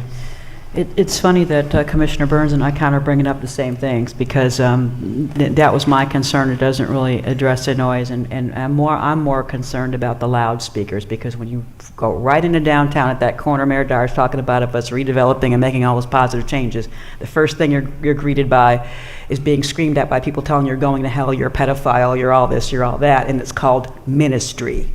I don't know of any ministry where you're called names all night long at huge volumes that you can hear 5 blocks away. So that is a huge part of it.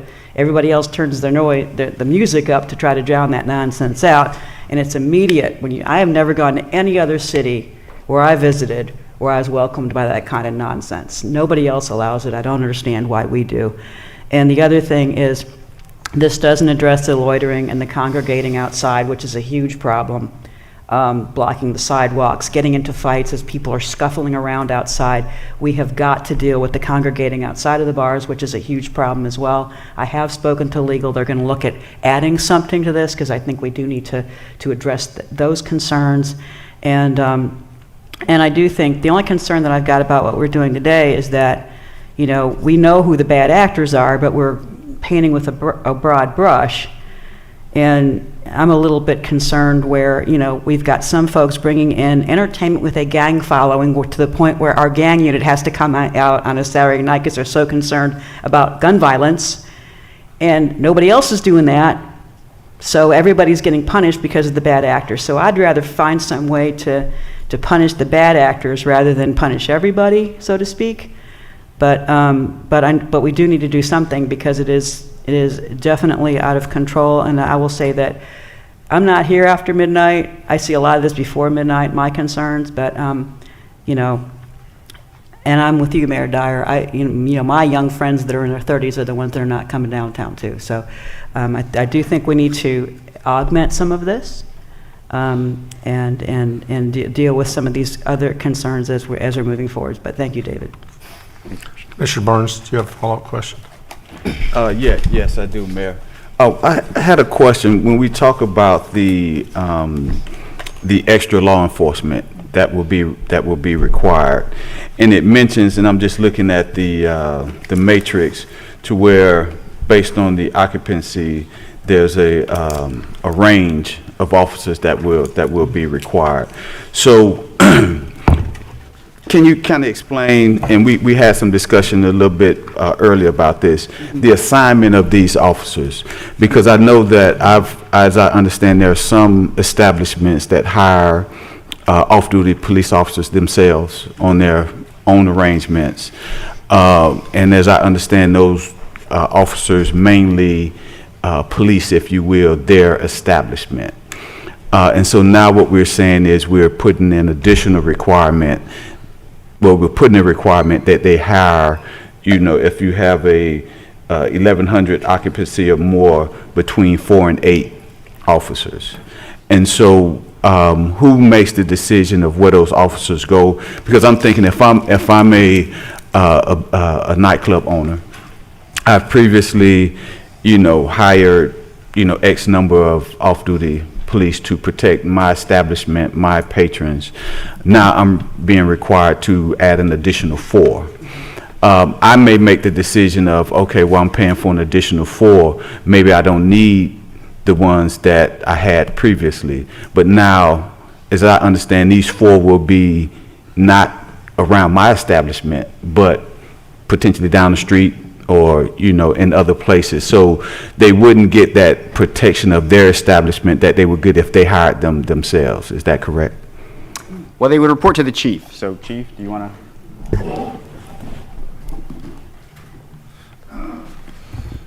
So basically how it works is the first group of officers that are provided by the clubs to us will go towards the downtown beat. Those are the officers that you see either blocking the Orange and Washington, Central and Orange, and then the officers in between that move around in between the clubs and basically take care of the festival atmosphere you talk about, talking to people leaning on the wall, engaging people in conversation, hey, how you doing, what you doing here, sort of just moving people along. So that's where the officers, the first group of officers that come from the off-duty will go to.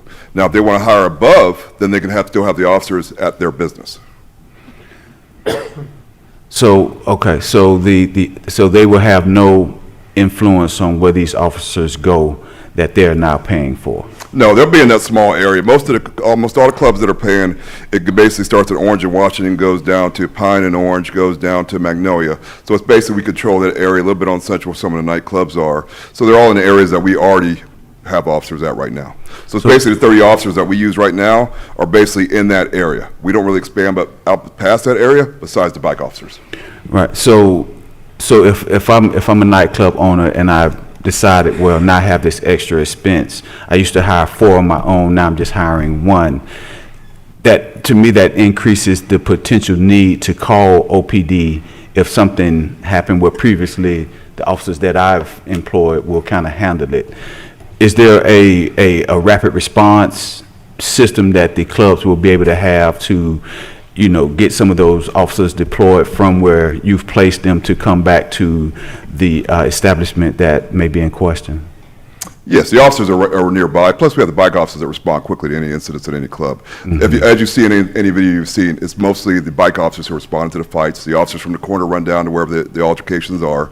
We have a very quick response in that small area. That's why we control that very small area, and we saturate with so many officers to keep any kind of incidents from happening. All right, and so I wanted to get clarification. So we talk about the 30 the 30 officers, is that, and it was my understanding that there's an additional 40 or 50 that's downtown as well, so on any given night, there's 80?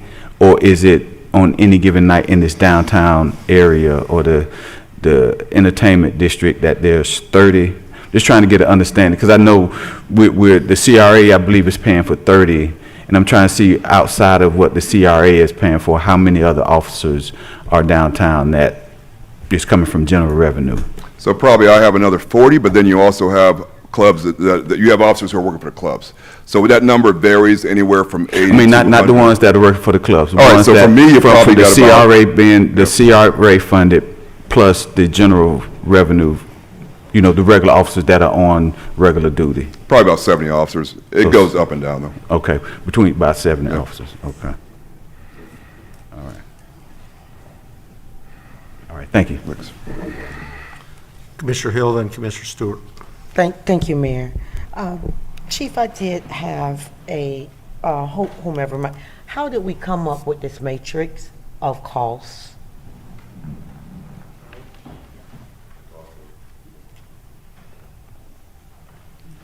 For the officers, Commissioner? I can't hear you. Sorry, Commissioner, for the officers?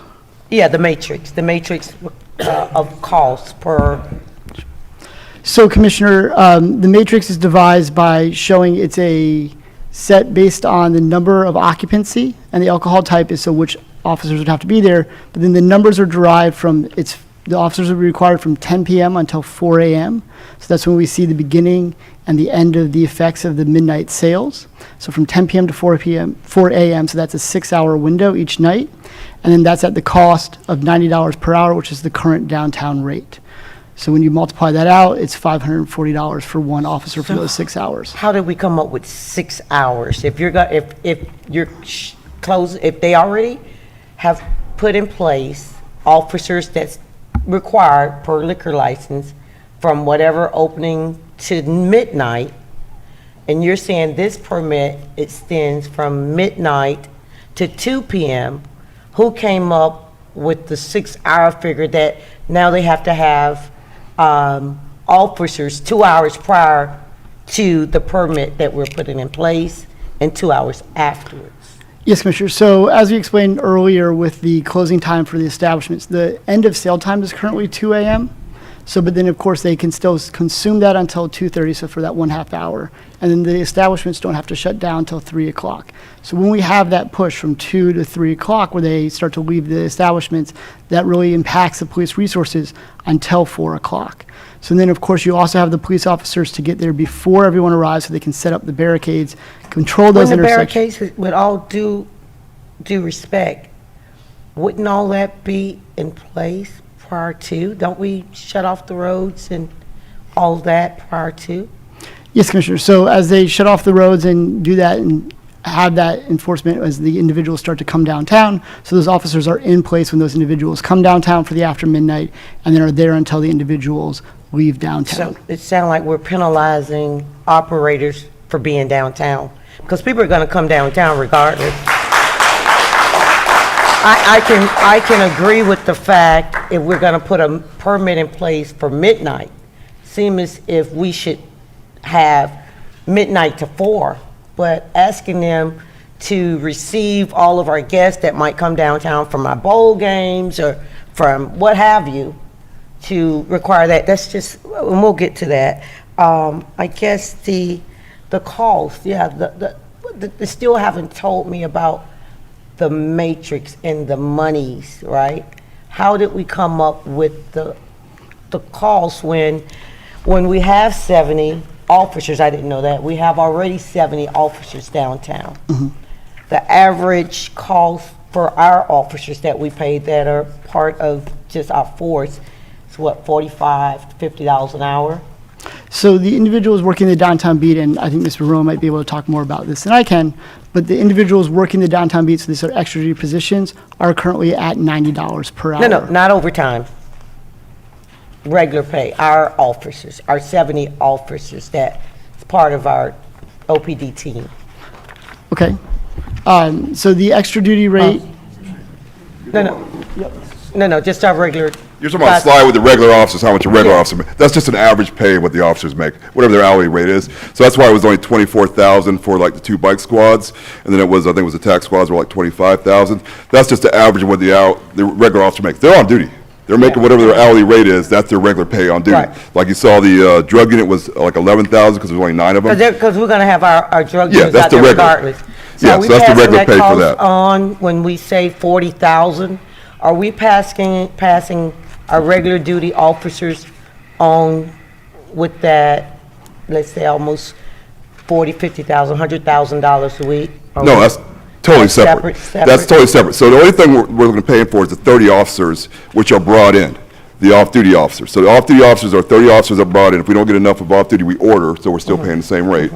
That's for those 30 officers. That's it. The on-duty officers are there no matter what. That's just the regular officers. That's their assignment. The 2 bike squads are assigned down there. Any TAC units that are down there come from basically that's their regular assignment time. Same with the drug unit. Their regular assignment time. They come down and do what they need to do. The 30 officers are a part of the surge, basically to reduce the crime down there. So, and that adds up to about 5.2 million, let's say.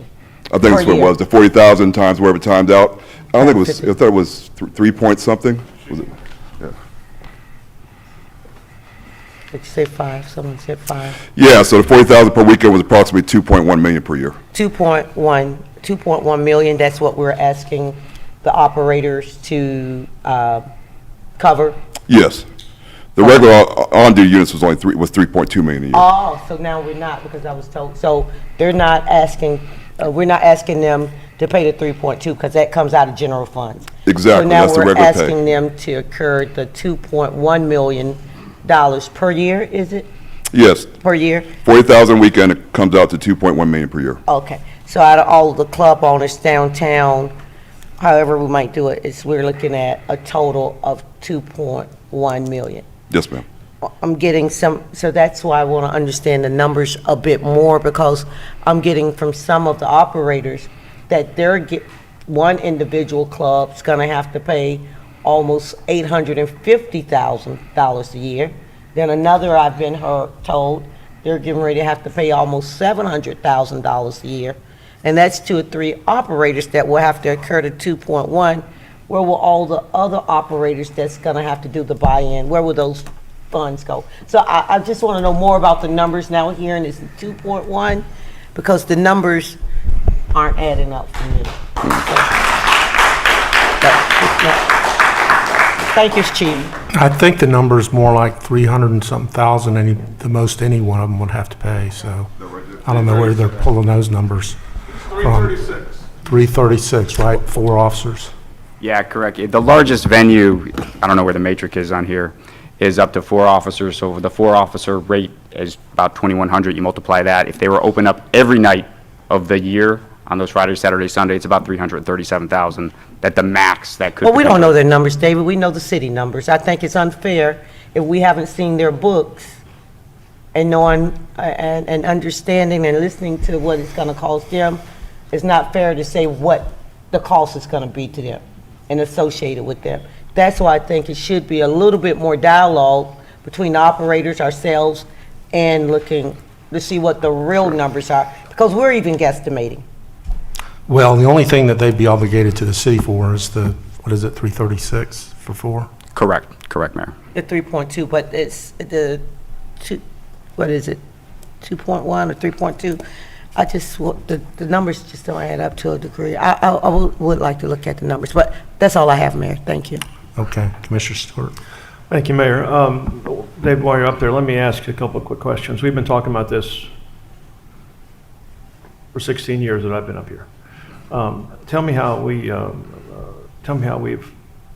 gotten feedback. Tell me how we have interacted with downtown bar owners. Tell me our background and how we've accumulated some of this feedback. Sure. So specifically, actually, the slide that's still potentially in front of you is of the outreach meeting that we had, where we shared basically all the components that we just discussed here today with you, with them. Additionally, OPD has meetings that a member of our staff attends as well every quarter. with our bar and nightlife operators that discuss all the variety of things that happen downtown. So it's an ongoing process, though specifically as it relates to what we're talking about today. Our one large component of outreach where we really talk through the specifics of what we're talking about today was last week, and we already have another one scheduled for later this week, Commissioner, as well as our open office hours at Discover Downtown. Yeah, but prior to this, over the last several years, tell me how we've been getting some of the feedback. I know we had some downtown assemblies. I know we had some other organizations, and so tell me, I'm just trying to... Yeah, so, it was actually back in 2013, 10 years ago, give or take specifically, we were talking about some similar things that we're talking about today.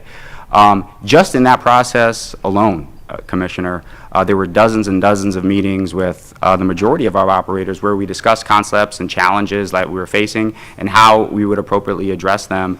And various things have happened since then. We did bring in other organizations, some that you're potentially referring to as Responsible Hospitality Institute, which encouraged us to do a lot of things, but one very specific thing was to note specific resources where we brought in a specific position to interact with this community member, keep that level of dialogue. That's Justin Eason on our staff, who spends a multitude of nights literally out downtown as well as in City Hall, not only gathering feedback, but sharing impressions and just helping ensure that we're being as collaborative as possible while maintaining us and keeping us in the loop at what impacts are working and what may be worth changing.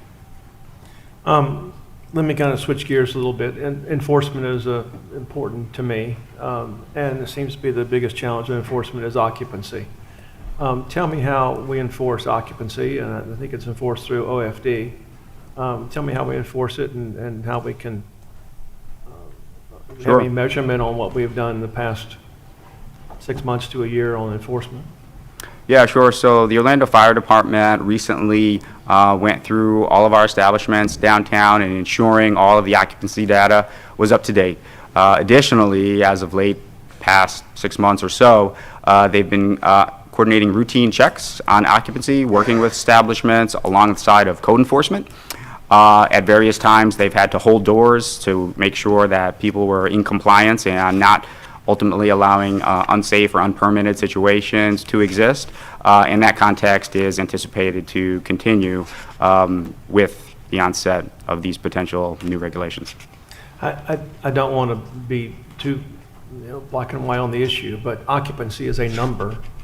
And if there's one person more than the number, then they leave or the place is shut down. That's kind of how I see it. You don't get a chance to decide that, well, somebody said it was 150 and now it's 151, we're going to let it go. I mean, the answer is they leave. I don't understand if there's an issue. Is there an issue enforcement in doing that now? I mean, how many have we actually enforced in occupancy at all? So the number of checks, I mean, I recall seeing on the last weekend report, so to speak, that it was well over 30, Commissioner, and that's just from one weekend in checks. As far as people, or I should say businesses that were not in compliance, I cannot recall specifically how many were not in compliance. I'll tell you the majority, the well majority are. However, there have been instances which they have shared with me. In fact, one night that I referenced before where I was out, there was a specific instance where they had to shut down a venue to that extent to get them into compliance. So that's the background I have on that. I don't know if Corey has any additional context from code's perspective. But. Thank you, Mayor, Commissioners.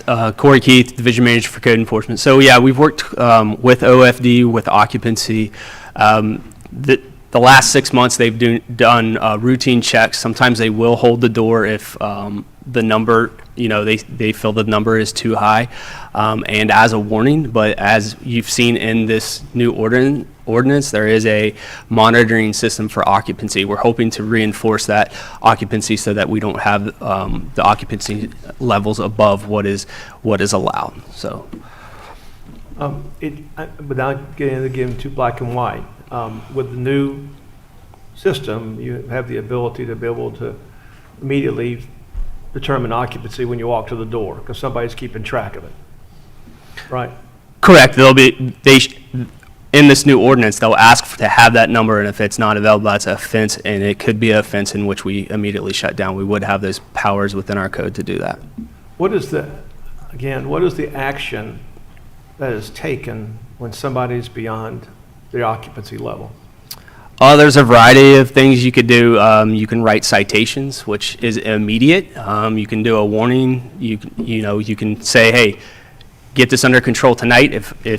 Or I'm going to hold the door. If I come back again tonight, you're getting shut down. There's a variety of levels that you can do and progressive enforcement that you can do on a lot of these violations. There's not just a one fits all for anything. Have we ever had anybody so egregious that we actually just said, lock your door and kick them out? I'm trying to think recently. I can't think of any off the top of my head, but we have had to do change of use in which it was a restaurant or whatnot where we've had to condemn. If we come to those, there's been different places throughout the city in which we've had to do that. I can't think of any right off the top of my head downtown, but that is an action we could take in which we would basically find it unfit for occupancy and shut them down. Okay, let's get to the public testimony.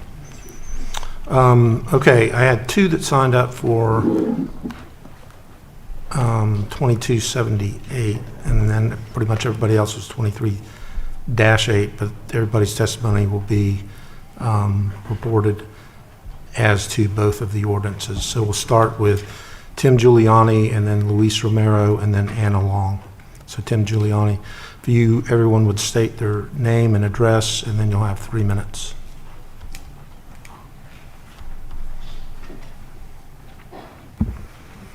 Thank you, Mayor. Thank you, Commissioners. Tim Giuliani, 200 South Orange, Suite 200, Orlando, Florida, 32801. I want to thank you all for bringing up this topic. I serve as President and CEO of the Orlando Economic Partnership, which is our region's community and economic development organization.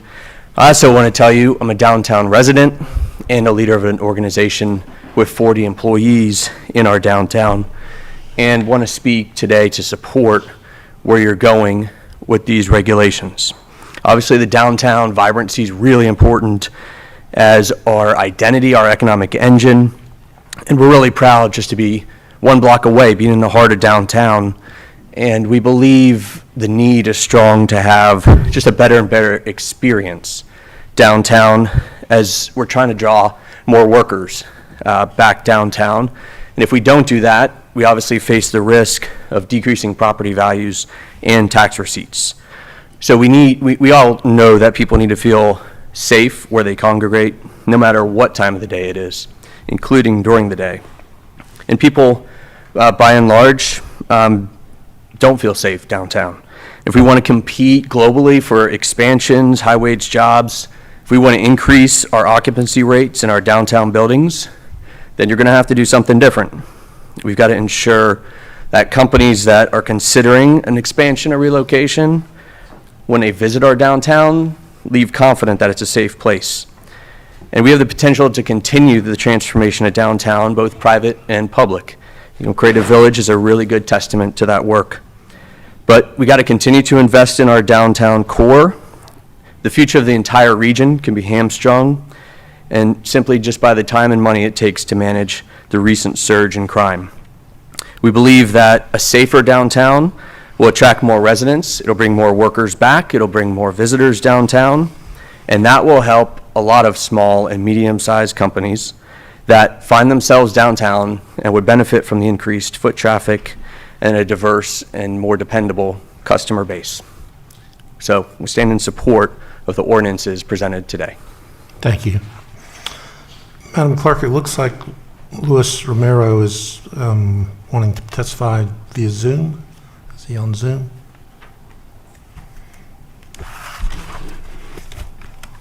We don't have him on Zoom. Okay, then we'll move to Anna Long, Brittany Graham, Doug Taylor.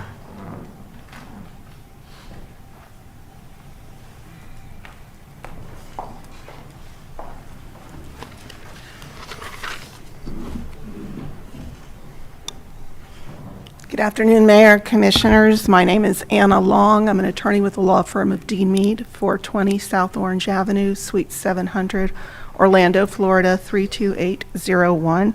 I'm here today representing David Simeone. He is the owner and operator of Elexir, as well as the owner of several other properties operated by other entities for purposes of today's discussion. I think a couple of things I'd like to address is just a generic kind of comment in that while I don't know all of the business owners that are here today, I did meet a few before walking in, and I certainly know David, and none of those owners that I met with want anything but a safe downtown. It's bad for business not to have a safe downtown. The question is the speed at which this ordinance came before these business owners on the veiled kind of packaging that they were all involved with the process. And again, to the best of my knowledge, that didn't happen. On January 17th, there was a stakeholders meeting, and it wasn't, hey, guys, here's the ordinance. We're taking it before the commissioners, and the second reading will be on February 6th. And then after that, we're going to have a webinar to explain to you what we just passed. That's not cooperation. That's not how things should work. That's not where you entertain the business side of things and keep the people side of things in check as well. That should have happened. It didn't. The ordinance is currently written, affects everyone, but punishes a few. It taxes a few. It takes from a few. And it doesn't do what you think it's going to do, because each of the measures are put in place to occur after 10 p.m. Okay? So at 10 o'clock, I flip the switch and the weapons security screening process takes place. Well, what about the people that are already in there packing? They're in. It's 10:05. It's 10:30. Code enforcement comes by, or one of the officers comes by and notices a weapon, but it's after 10. Well, you didn't check that person. Sure did. That person was here at 9:30. The same thing happens with your head count. The same thing happens with scanning IDs. Unless you put a time date check on everything that happens, that 10 o'clock hour, it might be the bewitching hour for Cinderella, but it's not going to help you at all. Do you need me to stop? Yep. That's a shame. Okay, thank you. Okay, Brittany Graham, Doug Taylor, Frank Hamby.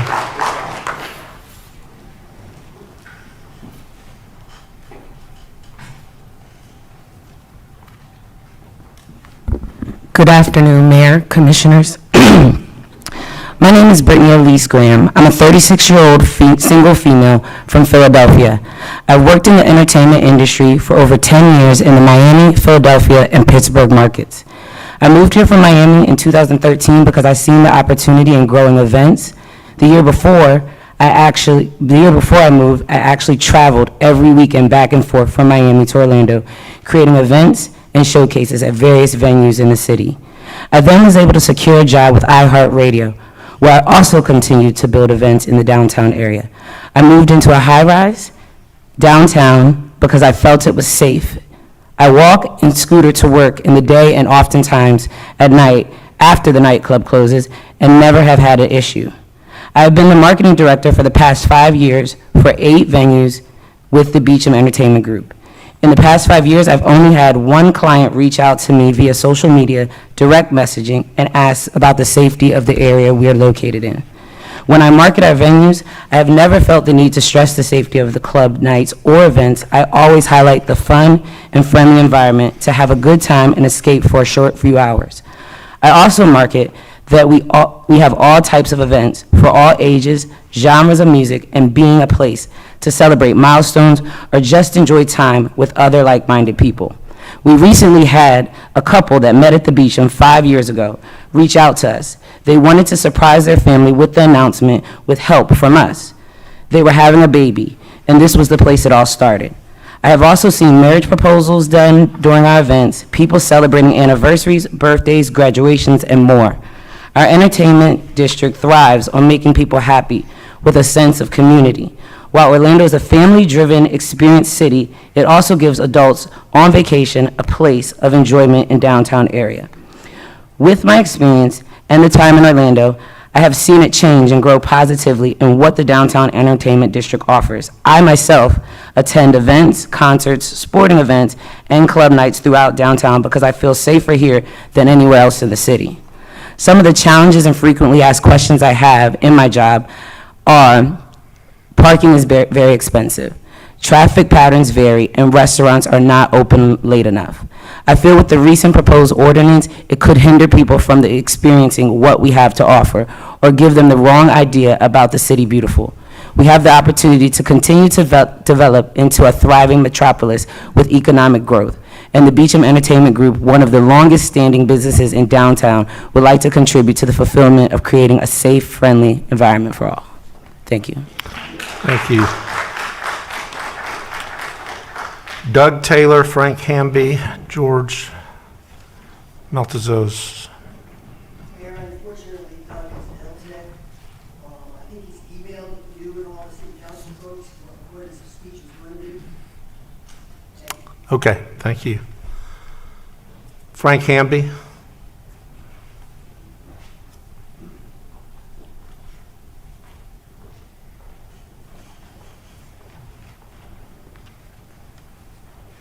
Frank Hamby, 907 Old England Avenue in Winter Park, Florida. First of all, I'd like to thank Commissioner Hill for doing basic math. I think you're correct in what you came up with. Our companies have owned property in downtown Orlando for over 30 years. These properties include the Beecham Theater and the Social. In the early mid-1990s, Orlando had few restaurants, bars, apartment buildings, or any other amenities that provided entertainment or social opportunities for the public. What downtown did have were plenty of tattoo parlors, wig shops, and vacant storefronts. Owning property in downtown Orlando was a very trying experience. Slowly but surely, new businesses sprouted up. These businesses tended to be bars, clubs, small restaurants that cater to nighttime business. The DDB and city encouraged small-time entrepreneurs to come and invest money with their talents. Zoning and building departments approved these businesses. These small independent business owners organically filled the void left by years of decay and abandonment. For years, these businesses were encouraged and praised by the city officials for bringing vibrant nightlife to the city. Now it's being argued that new ordinances are needed because the streets are lawless and out of control. In fact, a city staff member in Tuesday's meeting referred to people that come to the entertainment district as undesirable. By the city's own estimate, about 4 million people per year visit the downtown district. With this influx of people, there are going to be issues, but it seems ODP has addressed it, and what we need to do is figure a fair way to pay for it. People are not coming if they think downtown is unsafe. Using ODP's own metric, 99.99% of people that visit downtown do not cause a problem. Their average age is about 27 years old. There's a 50-50 mix between male and female, and a large number of LGBTQ community frequent downtown. Most live within 10 miles of downtown. However, tourists make up about 15% of businesses. Most have jobs, and their incomes tend to be higher than the average Orange County average wage. There's also a decent percent of college students that come downtown, the future creative class. My children come downtown. They go to concerts and dance at the clubs. They are college graduates with good jobs, and I don't think they are undesirable. I don't think that 99.99% of the people that come downtown are undesirable. Based on comments from city staff, the city now wants a new type of downtown. The venues that filled the void many years ago are now expendable. The people that want to make this change say it's about public safety. 2 months ago, the city enacted new definitions on sound ordinances and required businesses to spend thousands of dollars on engineered sound studies. That was about public safety. I don't think this is about public safety. This is about a new downtown model that doesn't include what's already been here. This new ordinance would give code enforcement basically unlimited power to shut down any business that sells alcohol after midnight. Those sales account for about 75% of revenue for most places. Excuse me. Can I go on? No, we've got a whole bunch of people. All right. Thank you for your time. George Maltazos, Greg Reynolds, James Warren.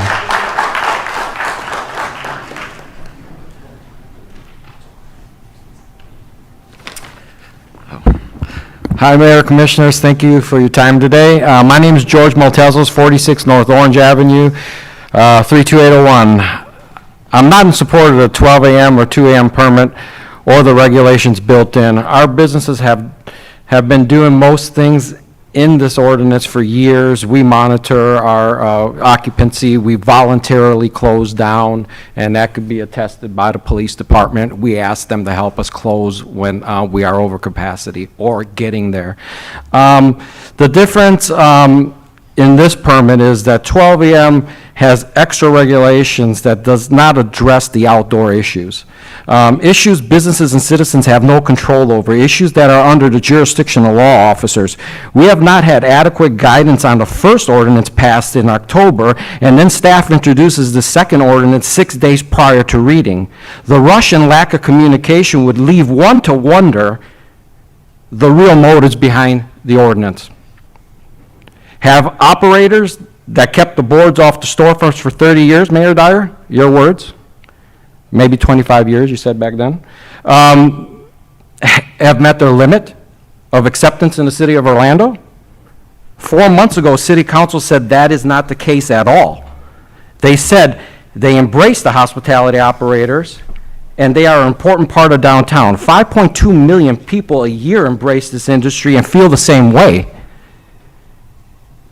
As for paying for off-duty downtown, the Beecham Group currently pays 4 officers during this period of time $300,000 per year. Our officers have provided police assistance countless times to the area north of Wall Street for years. Because we pay OPD, they do not do anything else is a misconception.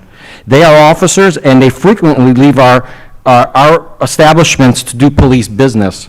We pay officers to be at our business because of lack of time when calling 911, and the community has benefited from it for years. We do not have a problem paying more detail as we have offered in the past. We feel there should be full participation in the bill for the officers. Parking lots, restaurants, food trucks, everyone open after 12 a.m. should participate. They are all contributing to people downtown. If you remember, one of the worst incidents that happened at one of the smallest bars on a weeknight was called Vixen. Bad people do not have a face. You do not know who they are until they are doing something. You only see them when they prey on others. The slideshow has peaks of crime from 12 to 2. Yes, this is when the concentration of people is at its greatest. More people, more problems, as the city knows with their own facilities. This is why city employs 30 to 100 police officers for their events. And that's what it takes to secure an area correctly. And now that you've put the surge of officers in, you are securing it correctly because, and I'm sorry I'm going over, but because you are showing it on your slide, crime is going down. Right. Thank you very much. Okay, Greg Reynolds, James Marone, Jeff Guido. Thank you, Commissioners and Mayor. Greg Reynolds, 322 East Central Boulevard, Orlando, Florida, 32801.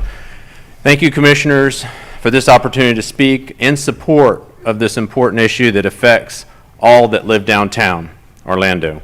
I moved to downtown in 2004 from College Park because I love the energy of living, working, playing downtown Orlando. The bars and entertainment establishments provide entertainment that support downtown city living. I like to make personal observations. Late night energy along Orange Avenue and a short distance along Central Avenue has changed over the years to the crowd that is, to my opinion, very rowdy. There have been a very few bad folks in our world that have unfortunately changed reality to how people interact in congested environment. There was a time when you had no need for heavy security, metal detectors, or cameras to protect the masses. Reality today is that security must be ramped up to provide safety net for the few bad folks that make life for the masses inconvenient. I believe, and I would think that I speak for a lot of the residents that live downtown, that whoever it is that drives the masses to their establishments should have the largest stake in protecting their patrons. If the masses require extra security, those establishments should pay for the added security. I was shocked when I learned on the news that the city was spending $40,000 a weekend to pay for extra security. Yikes. Why should I, as a taxpayer in the city, pay for extra security needed for a downtown establishment? I understand that bars and entertainment establishments downtown also pay city taxes and that they are entitled to security like any other entertainment establishment in the city limits. It's the extra security that is needed that they should pay for. I applaud the city for taking past proactive security measures. I applaud the city for making proactive recommendations moving forward with continued enhancement security measures. This is all about security in our downtown neighborhood. From my perspective as a city resident and taxpayer, this proposed city code makes common sense. I truly believe that the city is doing their best to establish a good city code. I would hope that it will be modified through time if it is found that it's a high burden on the downtown establishments. Establishments need to be proactive, yet they need to make money. I support the proposed city code and hope that it goes into effect soon. I did want to say that, yikes, $2 million a year. I thought to myself, I send an email constantly to my commissioner and mayor asking for money for our brick streets, and I hope that if you do save this money, that our brick streets can be taken care of. Thank you. Okay, thank you. James Morone, Jeff Guido, John Sanfilippo.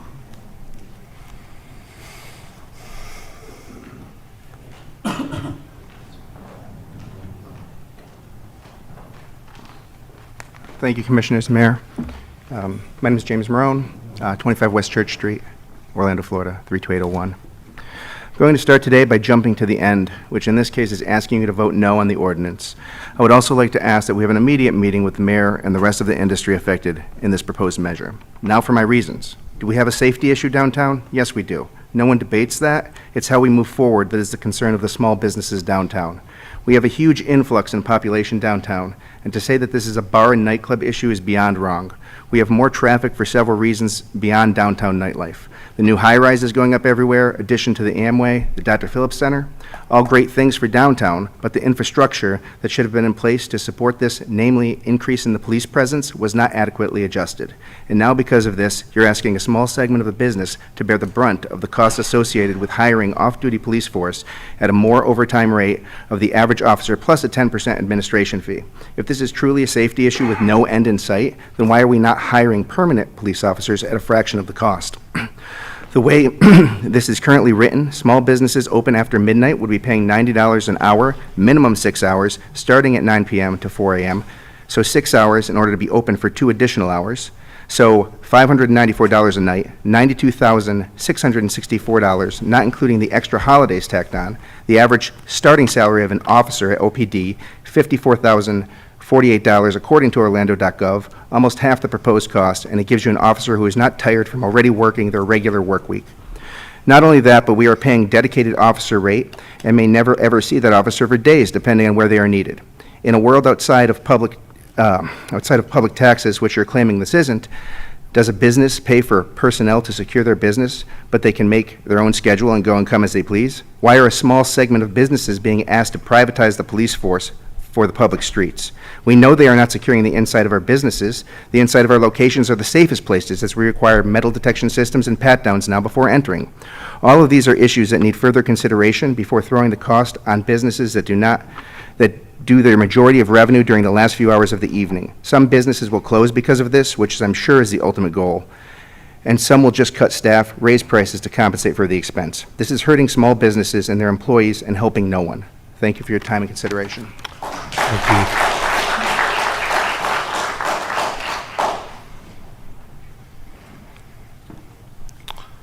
Let's see, John Sanfilippo.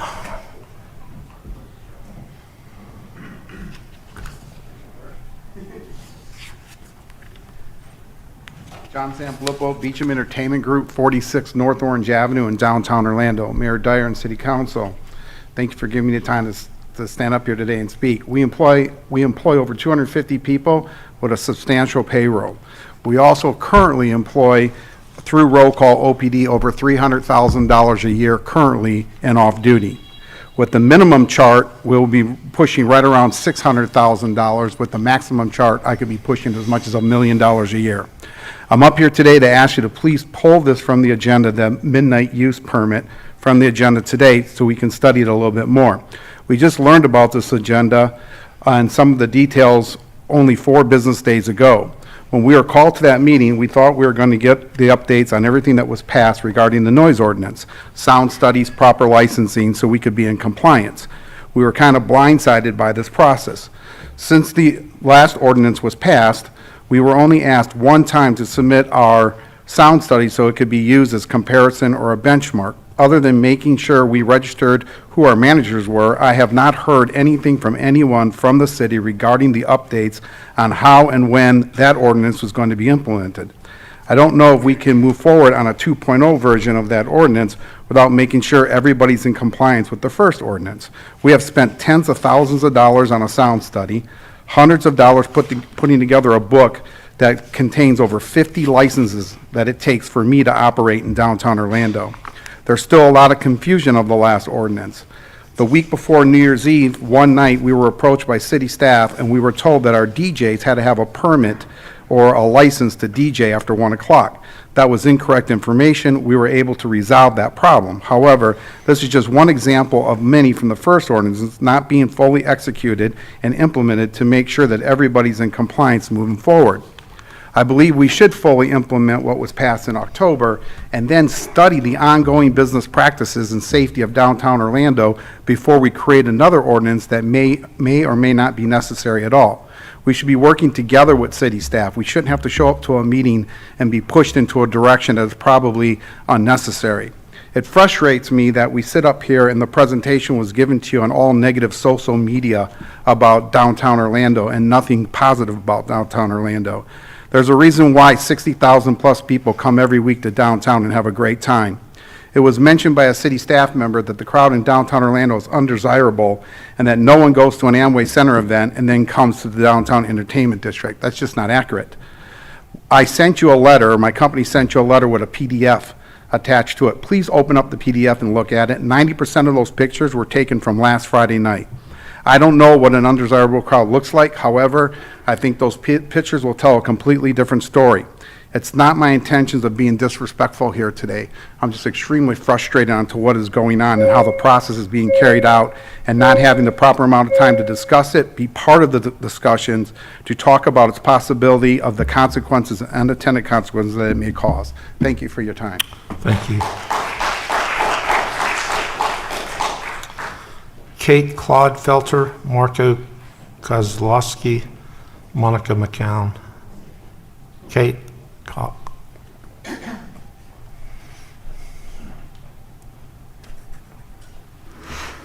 Hello again, City Council. My name is Kate Clodfelter. I'm going on 5 years as the Director of Live Music for Foundation Presents and was recently proudly nominated for Women Who Mean Business 2023 by the Orlando Business Journal. As a local business, Foundation Presents puts on hundreds of shows a year in our venues, the Beach and the Social, and outside our walls at House of Blues, Hard Rock Live, Dr. Phillips Center, St. Augustine Amphitheater, and more. Having grown up in Central Florida, I have a deep love for Orlando. I've watched our living, breathing city adapt and change vastly over the years. I've seen our close-knit, welcoming community unite in tragedy and come out stronger in the face of adversity. The diverse culture we've collectively created is what makes our city so special, with live music, entertainment, and nightlife being a vital sum of our parts.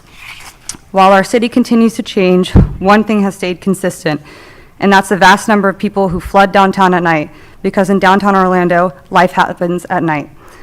Safety is always the utmost priority at our businesses, and I often hear compliments from patrons on how much they appreciate our safety measures and that they love attending our venues because they know they're safe. As a 28-year-old woman, I know what it's like to always have to have my guard up, and so I pride ourselves on providing safe spaces for anyone who comes through our doors to feel safe.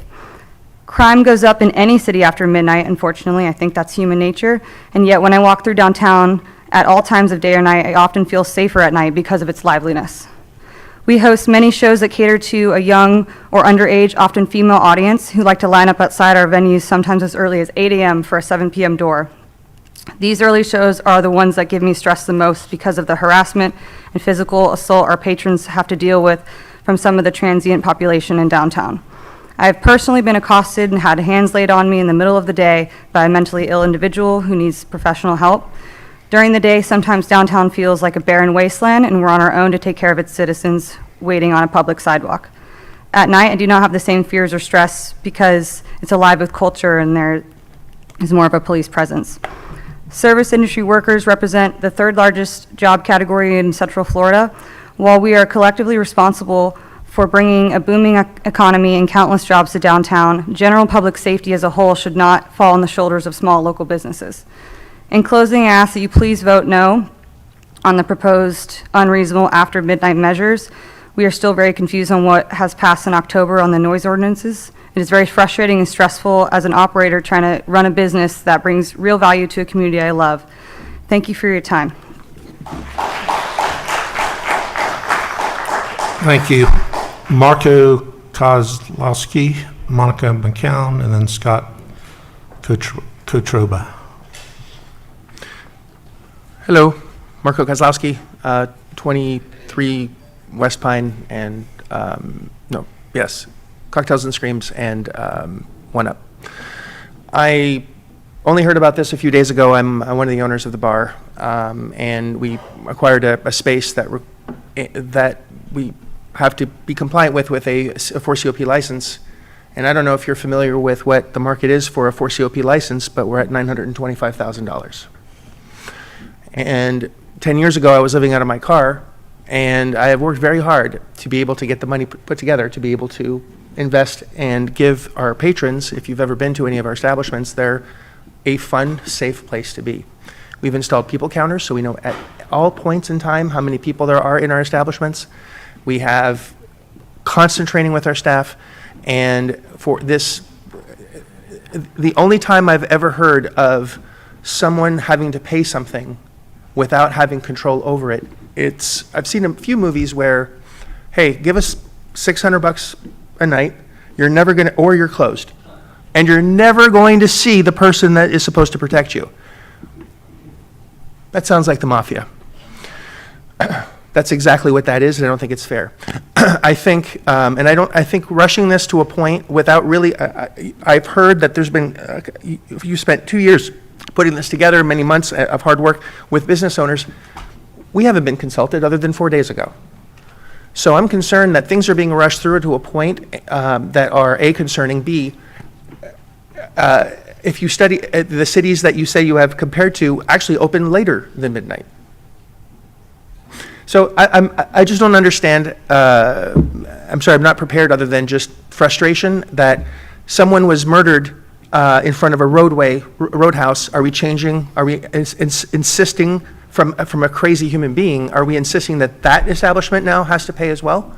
I think this should be a partnership with business owners on how to make us all safe, which at the end of the day, we all want.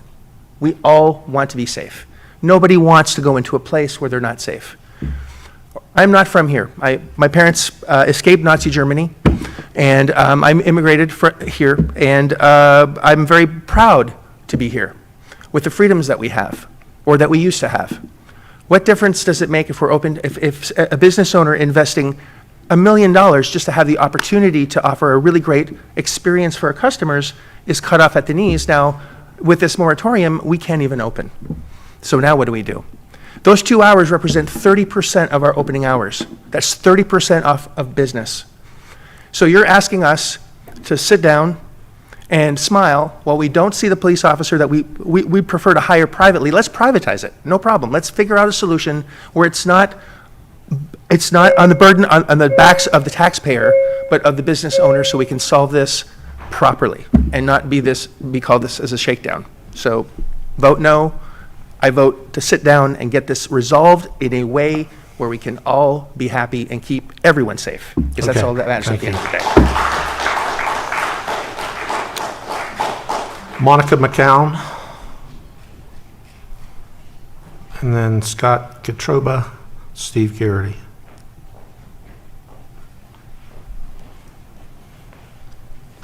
Hi, I'm Monica McCown from 55 West Church Street. I just want to start out by noting that Jeff Gito got skipped. I sent a letter to you all already last week outlining some of my legal concerns of the constitutionality of the ordinance. There are no restrictions, exemptions, objective criteria, numbers, limits to cost, or anything in this ordinance. Everything that we saw in the presentation today about occupancy, 150 occupant exemption, how many officers per occupancy, those are all not included in the ordinance. So at the very least, we need to start including some objective criteria in the ordinance and not give only the chief of police discretion over how all of these safety measures are implemented and how they're implemented from venue to venue. Based off the presentation today, however, with the 150-person occupancy exemption, only about a dozen venues will actually have to pay for the extra duty officers that'll be deployed throughout the city. Some venues, like on Church Street, will have to pay over $350,000 a year for officers that'll be deployed on Orange Avenue. And the total charge for this extra duty policing to the businesses would be over $4 million, not the $1.2 million that the CRA is currently paying. The DDB and CRA, the Nighttime Economy Committee, and the business owners were not consulted at all in the crafting of this ordinance. In 2016, we all know the RHI, the Responsible Hospitality Institute, came in and did a study for us. They did our hospitality zone assessment. In that, they actually recommended going away from extra duty police officers and hiring a special trained squad for downtown Orlando that's meant to police downtown Orlando and understands the special needs of the nighttime economy and the downtown entertainment zone. Downtown Orlando needs more policing both day and night. As David showed us in his presentation, we've doubled the amount of residents. We've added UCF and Valencia. We've invited millions more visitors to Dr. Phillips Center and Amway Center. All that increase, besides all the new office buildings, all that increase of residency and use in downtown Orlando justifies a significant increase in the amount of police in downtown Orlando. However, adjusted for inflation, OPD's budget actually reduced this year. We all want more police downtown day and night, but we need to do it in a way that doesn't risk putting our businesses out of business. Under this proposal, it would only be a handful of companies that are paying for all of the off-duty police. So I would like to call on you all today to vote no on this ordinance. We need to reconvene the Nighttime Economy Committee. We need to go back to the RHI study, do the research that they're suggesting, and make the right decisions for all of our businesses. Thank you. Thank you. Scott Katroba.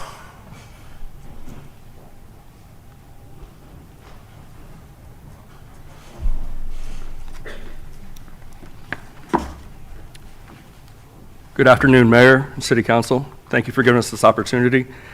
First thing I'd like to say is I never want to go after Monica because the data was very impressive.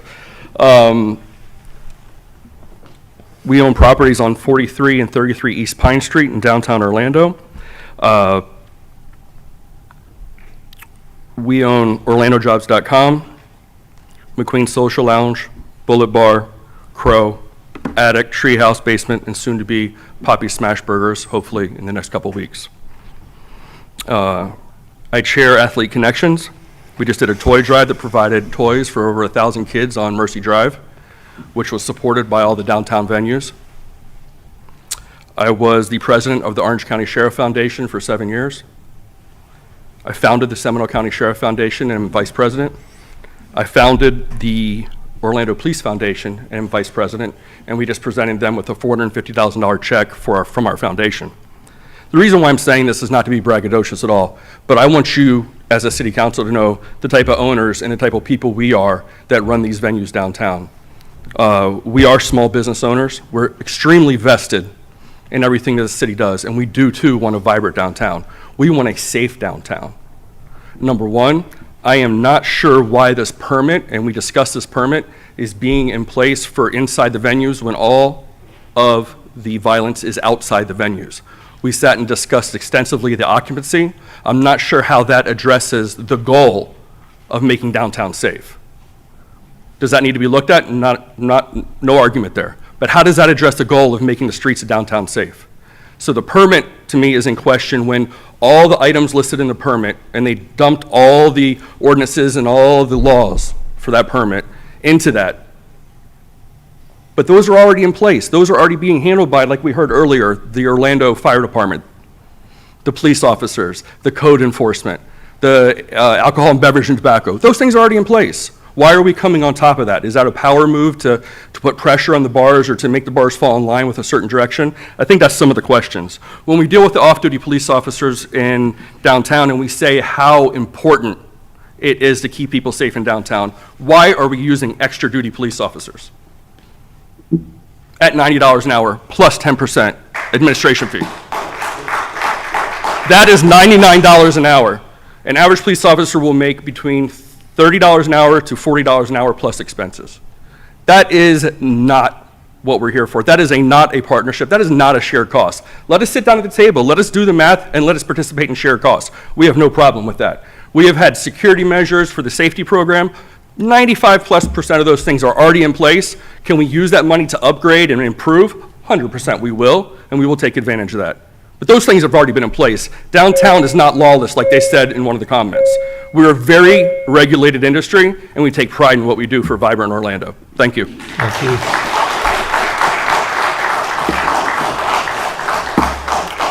Steve Garrity, Victor Chapman.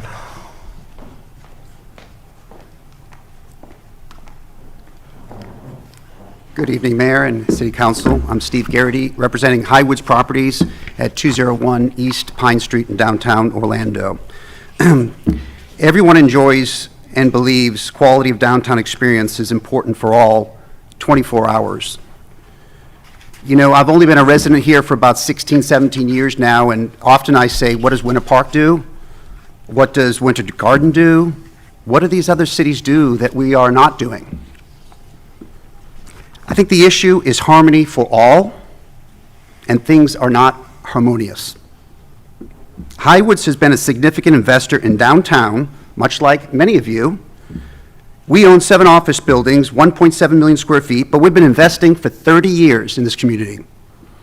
I did the math very quickly. I think it's roughly about $9 million in sales tax and real estate tax that we spend for this community, and we're proud of it.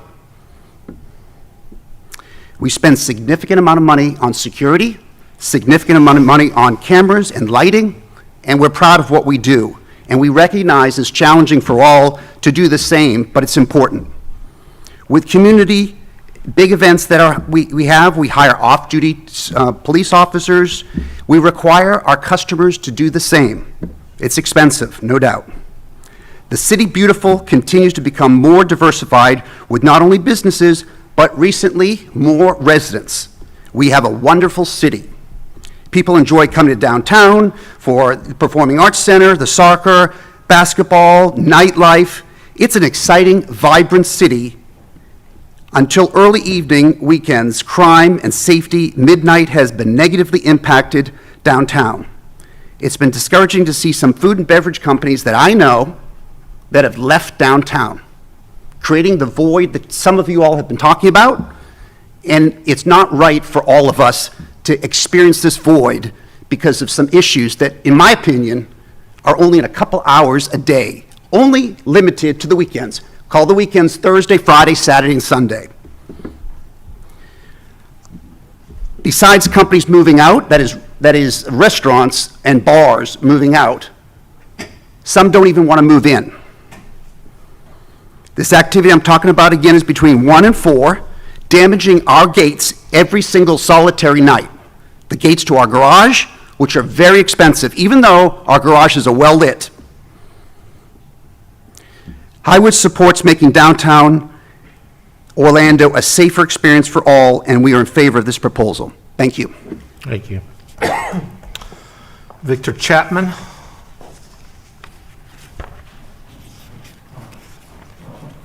Followed by Dennis Wells. I'm sorry? Victor Chapman, you're up. Yes. Good afternoon, Mayor, members of the Commission. My name is Victor Chapman. My address is 18 Wall Street, Orlando, Florida, 32801. I'm a partner in the law firm of Barrett, Chapman, and Ruta. where we have practiced law since 1990 in the city of Orlando. We've had many employees. We've had, as of 24 years ago, we've been at 18 Wall Street. During most of that time, we have leased our property, our downstairs part of our property, to the other bar. And I haven't spoken with him yet, but my tenant is sitting right over there. To my knowledge, there's never, ever been a knifing, shooting, any of the bad stuff that we're talking about inside the other bar or inside of the other bars around us. I see David Semino, who over here, who I walk through his parking lot. I patronize his restaurant. It is the safest place you could be. Commissioner Sheehan, I agree with your observation. If there is a problem and the people who are causing the problems should be punished, they should be put out of business. But the people who are not causing the problems should not be taxed inordinately. The one gentleman ahead of us talking about taxation and made an analogy, but we're talking about small businesses. George was talking about his business has over 200 employees. What are those people going to do when they lose their jobs? Commissioner, I believe you, Commissioner Hill, you were pointing out, there's a lot of people visiting these places for the ball games and the other things going on. This is a way overburdensome for a handful of businesses. These businesses just survived COVID. And I can speak for my tenant, who again I didn't talk to before today. I just found out about this yesterday. They survived COVID, barely. Now, this could easily put them out of business for something they haven't done. They haven't done anything wrong. So I would stress, beg the commission to not impose these requirements on these businesses. Thank you. Thank you. Dennis Wells. Good afternoon. My name's Dennis Wells. My address is 250 Pinecone Lane in Longwood. I'm here as an attorney representing the Beecham Entertainment Group. And Mr. Mayor, since I didn't hear you announce anyone else, I'm assuming you're saving the least for last. No, I got a couple more. All right. Then, thank you. Maybe that last person will be then. I'm going to ask you to table this and send it back. And I think the main reason is the following. You recently passed an ordinance to try and essentially control, or what may basically be an attempt to eliminate some of the noise downtown. If you do this, you pass this ordinance at this time, you're going to be in the process of beginning to severely control and perhaps eliminate some of the customers who come downtown. Now, for all of us, we don't necessarily go out between 12 and 2. And as I look around this room, I probably don't see as many of the patrons as you would see downtown during those hours. But if you put in a position, the business in a position that they cannot sell alcohol between 12 and 2, those customers might very well not come downtown anymore. And when you eliminate those customers, you're going to be beginning the process of eliminating those businesses. All of those businesses make a good bit of their money between those hours of 12 and 2.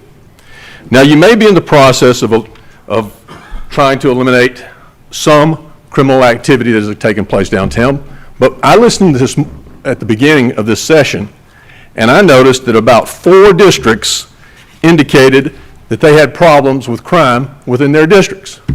District 2, I believe, was first and mentioned the motorcycle incident this past weekend. Then I think I heard Ms. Hill, you mentioning something about your district, or maybe it was Ms. Sheehan, with the problems there. And then heard the mention about guilt and the crime problems there. So the question becomes, if crime is really the issue, why isn't this ordinance going to apply citywide? Because the fact of the matter is, when you cause people to not come downtown who might otherwise be criminals, they're going to go someplace else. You're going to see crime still there. And I don't think from what we've seen today, you have seen an apples to apples comparison of what criminal activity exists downtown versus other parts of the city. And that is why you need to table this, to take a real hard look. Now, I looked at the ordinance that I found online, and the big problems I found in that ordinance were these. You got two people who are going to make all the decisions for whether these businesses can continue to function. The chief of police and a code enforcement officer. You're also going to have a situation where there's a strict liability for any business for what happens there. Look at the ordinance at lines 194 through 274, the proposed ordinance, and you will see that if criminal activity or something, and very minor criminal activity, takes place in any of these clubs, they're all subject to being closed down. And when you do that, you're going to go back to a downtown like it was when I moved down here in 1983, a place where nobody came down here after 8 p.m. Okay, thank you. Thank you. So we have two left, Michael Beal and then Tammy Cohen. Mayor, I have some additional names to add to your list. Okay, we have more than two left. Are you taking some of my time? Just kidding. My name is Michael Beal, 250 North Orange Avenue, Orlando, Florida, 32801. I've been a businessman downtown for now going on 23 years. I've had offices in at least 3 locations and have truly enjoyed our time. When I moved downtown, I was excited and still am, but we are facing problems. I typically don't find myself on this side of the issue. I generally think private enterprise can handle these issues best, but I now find that with the problems we're having, I think we need to take action. I have friends, clients that have been violently attacked downtown in the evening. We have properties that are damaged constantly. The parking lots are trashed at all times. And just so they don't feel picked upon, anyone who has a surface parking lot by your recent ordinance has to spend a lot of money to secure that lot. We have one that handles 94 cars, and it's going to cost us over $100,000 to secure that. So this isn't just you all that are affected by this. But I do not agree with every part of the ordinance. I think we must work to stem the problem at hand, and I respectfully request that you vote yes on the ordinance. Thank you. Thank you. Tammy Cohen? She's a general appearance speaker. What's that? Do I just start speaking? Right now? Are you Tammy Cohen? Yes. Yeah. Hi, my name is Tim. Just introduce yourself and. Oh, okay, sorry. My name is Timmy Cohen. My address is 209 Clemens Court, Orlando, Florida. I'm sorry, I'm very nervous. Give me 1 second here. I have to go to my notes. My name is Timmy Cohen. I'm an LGBTQ civil rights activist, along with Black Lives Matter activists. I'm a third-generation Holocaust survivor. My great-grandmother was Irene Zisblatt. She wrote a New York Times bestseller called Diamonds in the Fecal Matter. Anti-Semitism is an all-time high with wild Jewish conspiracy theories about the Jewish people. And there is an anti-Semitic website that is being spread around all over the state of Florida, as you guys know. This is some of the conspiracy theories that they're accusing the Jewish people of, which is COVID, Jews controlling all of the media, 6 Jewish corporations owning all the media, okay? 80% of Joe Biden's cabinet being Jewish, okay? And these flyers are very hard to see because when you are on the news, when you look at them on the news agencies actually blur these out, so they can't. So I was looking into this stuff, and I just went to the website and downloaded these. So white supremacists are blaming Jews for mass migration. They're saying there's 30 Jewish NGO groups. They're blaming Jews for slavery. They're blaming Jews for gun control. They're blaming Jews for Trump, all of his donors being Jewish. Okay. They're also blaming Jews for pornography and hookup culture. Okay, all of this. So these conspiracy theories are just running wild. I mean, LGBTQ movement, I mean, we're getting blamed for every freaking thing in the world here. Abortion,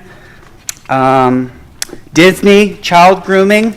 So although all of the executives are Jewish at Disney, and it's stated here, I think that I can come up with a solution, and instead of demonizing people, for this hatred, I think that the solution is me being a Jewish person, that we should just come clean and just talk about like the involvement, like all of the names here, like the news is calling it hateful. They're calling it bigoted. They're calling it anti-Semitic.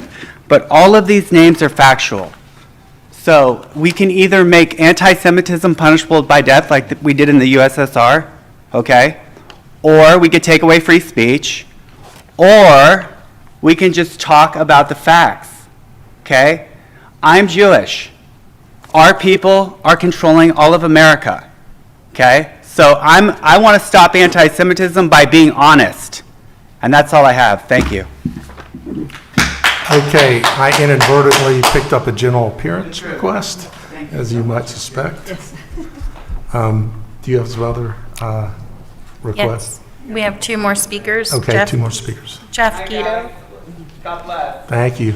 Revelation 3:9, synagogue of Satan. Jeff Guido in person, and Carolyn Harvey via Zoom. Hello, thank you. So I think mostly the last time I was up to speak, I kind of just tried to pull the lens back a little bit when it was about the sound ordinance. And I think I more or less echoed that sound isn't crime, et Just your cetera, et name and cetera. address, just so it's on the record. Oh, sorry, Mayor. Jeffrey Gito, 116 South Orange Avenue, business address.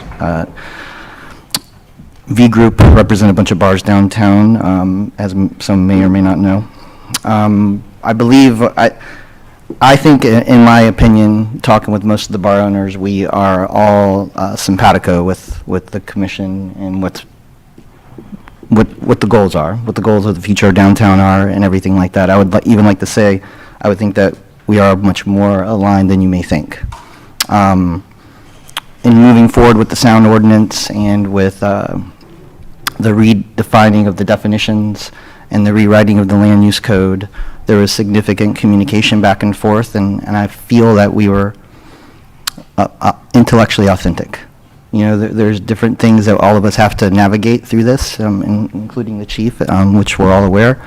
And I think maybe when we were all called last week, there was a lot of discussion of some of these topics, but it all kind of came at us as a hurricane. Matter of fact, I think I might have even told Alexander I didn't know what to say. I didn't have any questions. I said I just need to sit on this. The reality is maybe all of us could probably get behind a moratorium if the moratorium is beset on all sides by getting data, but that same logic should be applicable to an after midnight permit, which we went through this dance in 2013. That one was a little bit different. We were going to extend the hours. We don't need to go through that, but it was met with a lot of the same fear. And so what you're hearing from us is fear, not hearing from us that we want to get in the way of the goals of the city. I think a reasoned cadence and kind of seeing how the waves come down from these last 4 things that were just passed, while taking the data of the 6-month moratorium and maybe tabling this to having some collaborative sessions in regards to what is palatable. I think if there was objective criteria that we all knew that maybe wasn't, as it was mentioned, strict liability, which I do believe strict liability, I mean, those of you who know that, what that is, there's no way for us to control the actions of patrons. And, you know, to take other laws that other agencies have to monitor and enforce and to put them in an omnibus permit where you can take away people's investment-backed expectations and at least some of us 20 years worth of operational capabilities. I don't know if that's fair. And maybe that may be the touchstone of my point is fairness. Thank you. Thank you. Hey, Jeff, I'm also sorry, I had you further up, and I think I called your name and then somehow skipped back over you. No. Okay. Next is Carolyn Harvey via Zoom. Please unmute your device. Hi, good afternoon. Do you hear me? Yes, we can. Thank you. My name is Dr. Caroline Harvey, and we own, with my husband, Reverend Wayne Harvey, we own Jamming Restaurant, which is located at 65 North Orange Avenue, Orlando, Florida, 32801. We're on the corner of East Washington and Orange. And I just wanted to take some time out. We, like everybody else, only heard about this days ago. We own a restaurant. We have a COP 2 license. So the majority of our money comes from the revenue that comes after the clubs close, which is after the 2 o'clock hour currently. I would like for this to be tabled because the businesses, the bars and the restaurants work really well together and are very aligned. However, I don't think we've been given the opportunity to align and discuss different ways to look at this situation. We all obviously want to have a safer Orlando. It's best for us, it's best for our business, it's best for anybody coming downtown. We personally pay private security to help the downtown Orlando situation. Again, we're a restaurant, a minority-owned restaurant. I'm very concerned with this particular bill that we will be in a position where it could actually impact our business to the point that we are going to lose a considerable amount of our money. What hasn't been looked at is the restaurants that are open after the clubs close and get the patrons that way. Some of the people that come into the restaurants are coming in to actually use restrooms. So if we had public restrooms outside, that would move a lot of the people along, number one. And number two, we haven't looked at, you talk about occupancy, it's very hard to be able, when 20,000 people are coming out of different areas, to be able to get food in a restaurant. How do we, I mean, we haven't looked at any of this, and I'd like for this to be tabled so that we as business owners can get together and figure out what we can do to help the situation.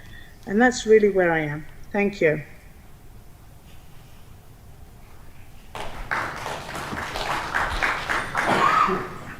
That's all, Mayor. Okay, that's all, and we don't have any general appearances today now.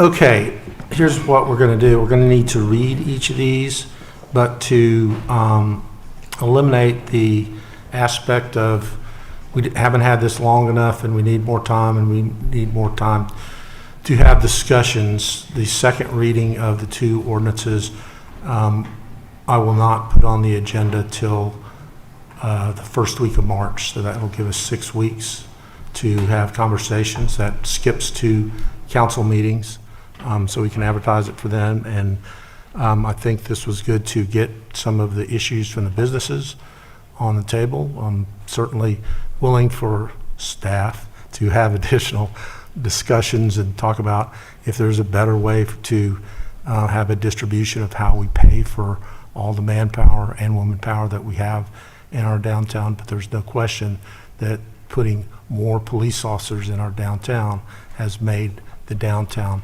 safer. And then there comes a question of fairness and who should be paying for that additional manpower that's downtown. Also, I don't think you disagree that it would be great not to have guns in people's clubs, so being able to check that. And then if everybody's telling me they're complying with occupancy, that's an easy box to check. So really it comes back around, I think. Oh, and by the way, we're helping you 80% of the cost of any of this security equipment.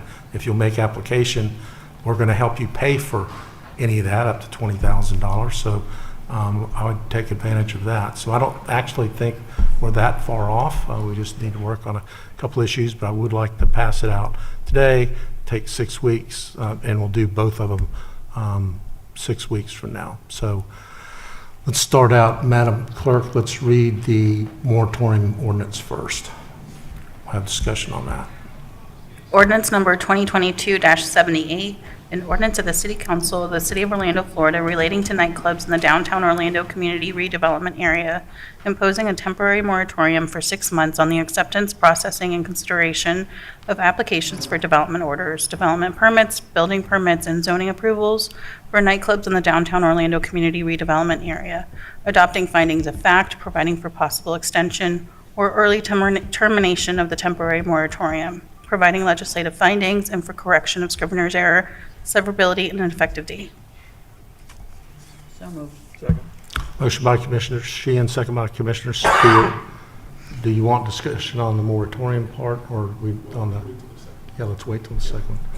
Commissioner. Okay. We had a great discussion today, and we have seen a lot of faces that we had not seen in the past. And this is important, because we need each and every one of you involved. You guys are stakeholders. Our downtown is your downtown. Our reputation is your reputation. If we don't get involved and we don't fix this problem, we're not going to get anywhere. Everybody's going to be affected. Your business and our city. So what I'm asking here is, I'm glad that we have a space between this two ordinance for us to sit down and talk. But we need to compromise. You guys need to get involved, not once, not twice, not once a year, all the time. We need to talk to each other all the time, because we need to know what's going on downtown. This is your downtown. You run your business, you need to make sure that you know those people that drink too much, you hold them before they go. All right? These kinds of things that you can handle, so we don't have to get to this point. We are spending way too much money, the city and you guys. There's no need for that if we do our job. That's what I'm asking you guys to do. We could have fixed this a long time ago, but we had let it go way too long. We need to get involved, and that's all I'm asking. And hopefully, before the next time we see each other, we'll have a solution to this. Thank you. Commissioner Hill, are you on the moratorium or the other measure? No. Okay, let's vote on the moratorium then. Further discussion, hearing none, all in favor of the motion indicate so by saying aye. Aye. Those opposed, motion carries. Okay, read the second ordinance, Madam Clerk. Ordinance number 2023-8, an ordinance of the City Council of the City of Orlando, Florida, amending Chapter 5, Orlando City Code by amending Section 5.06, Powers of the Code Enforcement Board, amending Chapter 33, Orlando City Code, Alcoholic Beverages, by amending Section 33.03, Hours of Service, Sale, and Consumption, providing for severability, codification, correction of scrivener's error, and an effective date. So moved. Motion by Commissioner Sheehan. Second by Commissioner Stewart. All right, now Commissioner Gray. Thank you, Mayor, very much. And I want to thank everybody for coming to share your comments, whether at the podium, emails, direct meetings. But I want to, and I typically don't read from written statements, but I want to do it so it's on the record and it's on the video so everybody can read it. You guys have offered some pretty tough comments today, and I'm going to give you some right back. And my position in this, so you know, is a gentleman that's officed downtown for 35 years. I've officed in 5 separate office buildings, so I think I have somewhat of the pulse of downtown, certainly during the day, not as much at night. And also an individual that's been involved in a company that has owned properties downtown in Charlotte, Atlanta, Greenville, Miami, and Tampa. So I've got a little bit of perspective, and that's what I come at you with this. So here's my comments. 2 pages, I'll be quick. As we continue to look at ways to transform downtown, I think it's important to keep in mind the ultimate goal. A downtown with a variety of uses that appeal to a wide audience, not just for nighttime, but daytime as well. This includes a variety of food choices from delis to fine dining, shopping for basic dry goods to specialty retailers, residential towers, hotels, new office buildings, green spaces, and yes, bars. All in a safe environment that everyone can enjoy and patronize. And we've recently hired a consulting firm to help us design such a downtown. But if that's the goal, what do we have today? Today we have an extraordinarily high concentration of bars, with the majority of the operators ignoring the rules, such that we now have an environment so unsafe that police, fire, and code enforcement officers aren't willing to work. Double overtime pay and additional perks don't entice them, so they have to be ordered to work downtown details. Why? It's simple. They know it's unsafe, and they don't want to be in an unsafe environment. I continue to hear lines like, give us time to work on a solution with you, and this is too expensive, we're going to go out of business. My response is simply, where have you been for the last several years? If you didn't see this environment deteriorating, see the shootings and continual fights, and didn't expect changes, I'd suggest you're either tone deaf or in denial. This council has begged this industry for solutions, but we've received nothing other than excuses why proposed ordinances won't work. There's no united voice, which tells me that you have more rogue operators than legitimate business owners. If it was a small group of violators, the majority would have pointed them out, we could have dealt with them, and we wouldn't be here right now. That notwithstanding, it's my view that we have our focus reversed. I suggest the daytime and early evening economy should be our focus in driving policies for downtown. We have invested millions of dollars in the arena, the Performing Arts Center, the Creative Village, and the Lake Eola neighborhood. And nighttime activities do very little, if anything, to enhance these investments. I suggest the daytime and early evening economy should be our focus. A vibrant downtown with great options for office workers and the venue patrons should be the focus. Why? Because filling up the office building in the daytime and creating a safe, walkable downtown in the evening is what's going to create economic growth. Employers listen to their employees, and there isn't much attractive about being downtown for businesses. We need to attract high-paying jobs to downtown to supplement the venues and Creative Village, and having story after story of violence downtown discourages many companies from looking at officing downtown. Data point, after 10 years of a strong economy, we've built one new office building in downtown Orlando, and that's the Truist Bank Plaza right next door. Why? There's little that employees get from working downtown other than long commutes and paying for parking. I appreciate the compassion for those bar owners that may go out of business. And I would say you're right. Many bar owners will go out of business, the ones that don't know how to operate a successful business. Why? Because they've invested in a business model that isn't sustainable, that's serving too much alcohol, that attracts unruly crowds, and then expecting the taxpayers to cover the cost is not a sustainable business model. Statistics tell us the biggest challenge is after midnight. We heard that today. No surprise. Another data point, and it was pointed out here, 1,400 violent crimes after midnight in the last 2 years. Do the math. On average, that's 2 violent crimes every day, 365 days a year for 2 years. That's not acceptable. We can't deal with that. And those are just the incidents we know about. So I wholeheartedly support these ordinances to stop the continued growth of bars and require existing proprietors to ensure that their patrons identify themselves, prove they don't have weapons, and provide adequate security. If that is too onerous and expensive, so be it. Close down at midnight. Otherwise, compete and run a good operation. And I say this, I've said it before, if you're a good operator, the weak competitors will fall out, and there's absolutely a place for you downtown.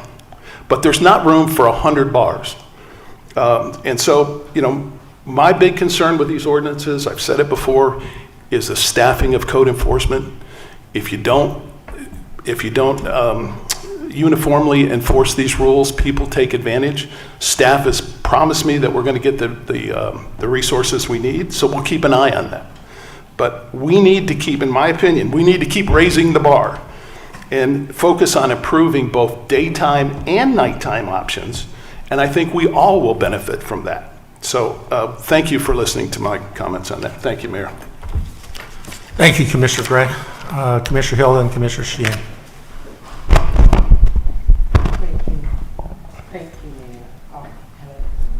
Muted. Thank you, Mayor Dyer. And thank you all for coming out and speaking to us. Thank staff for doing the best that they can, because I think there's a common thread where all of us, and I mean the city, our residents, our operators, our vendors, whether they're in nightclubs, restaurants, or offices, want a viable, livable, because it is a community where we have residents, a livable work and play situation. And safety is utmost important. I think all of us can agree on that. I am in support of this ordinance, Mayor, but what I can't support and where I am at with this is I'm somewhat, let me backtrack. I do want to say that there is a unified voice among the operators downtown. I want to dispel that. It's called the Hospitality Alliance. and is ran by the same CRA nighttime director that we hired. So that they're in capable hands. And I think it was, oh God, 08, forgive me. Help me out with her name. Dominique. What about Dominique? Someone that we contracted to even assist us and guide us when we start thinking about how to create a more viable downtown nightlife as our downtown manager. Just want to say that. But where I'm having a problem with the ordinance, I do support, as I stated, and we voted on the moratorium, is the SOP. That is the crux of the cost. Because in my briefing, which I was only briefed on Thursday, and I don't have enough time to really digest everything in the ordinance. Whether it's the matrix, how is the funding going to be allocated, what happened with the overage, because now I'm hearing, as was stated, not saying that it's accurate, because I haven't been briefed from what the operators have presented about it's going to cost them millions and millions of dollars between the operators, only almost $3 million that we're seeing it's going to cost us through the off-duty support. You know, I'm hearing even what will happen. I know even throughout the city, we're short-staffed, whether it's from OPD, whether it's waste management, throughout the city, and even in your establishments, I think you would say, you, Scott, operate Orlando Jobs. It's hard to get people to work post-COVID, and thank God that some of you all survive post-COVID. But even trying to get a new squad of OPD officers that entail or detail all of downtown Orlando, that'd be a heavy lift right now. I would love to see something that's just focused on our downtown core, but asking the chief to immediately put something like that together is I think a heavy lift right now. So in the interim of that, we do have to create another type of force that I think all of us need to contribute to, the city as well as our operators, but at what cost? Of putting people out of business, of impacting employees to where we're talking about helping offset affordable housing and the homelessness, now creating a new class of homelessness by layoffs. So those are the things that I'm considering. Those are the things I need staff to really consider with this matrix, because when I ask about it, they said, you know, nobody really know how the matrix came about and if it's true numbers. We'll work through it by second read. But when I sit here and I vote, I got to vote my conscience with real factual information, because it really impacts the everyday lives of our citizens and our operators and business owners, small and large, no matter. I agree with Commissioner Sheehan, and I also agree with Commissioner Gray. For those bad actors, they need to be penalized. For those that are creating an atmosphere and a culture of gloom and despair and havoc and death, and people ODing, we have to do something with that. And I think our law enforcement and Chief and his men and women are doing a tremendous job. And that's why when he was able to present before and now, because of the surge, high crime has gone down, that means it's working, so we need to do more of the same. But it isn't sustainable through paying for with the CRA. So yes, we do need community and stakeholders from downtown contribution. But Chief and Dave and Brooke, I really wanted to table this because I think there does need to be more dialogue. But with Mayor stating he's going to put this 6 weeks out now, so there can be true dialogue and conversation on getting to a more, I would say, collaborative, because they're partners of ours. Business owners downtown are partners, just like I have other partners throughout my district. And that's what I think this city pride themselves on is collaboration. We talk about it all the time. So in order to have collaboration, you have to meet and speak with others and consider what they're saying and implement it. That's how the partnerships work. It doesn't work from one way. It doesn't work from staff briefing me and me needing to support staff in 2 days. I don't like being put in that position without having all the factual information. It does not, collaboration and partnerships isn't where we present something to our community stakeholders and 3 to 4 days later, we're asking them to support it without them even speaking with their attorneys, all right, speaking with their accountants, speaking with, their marketers, and how are we going to fit all of this into a new business plan? Because a new business plan has to be put in place when some type of motion like this is made.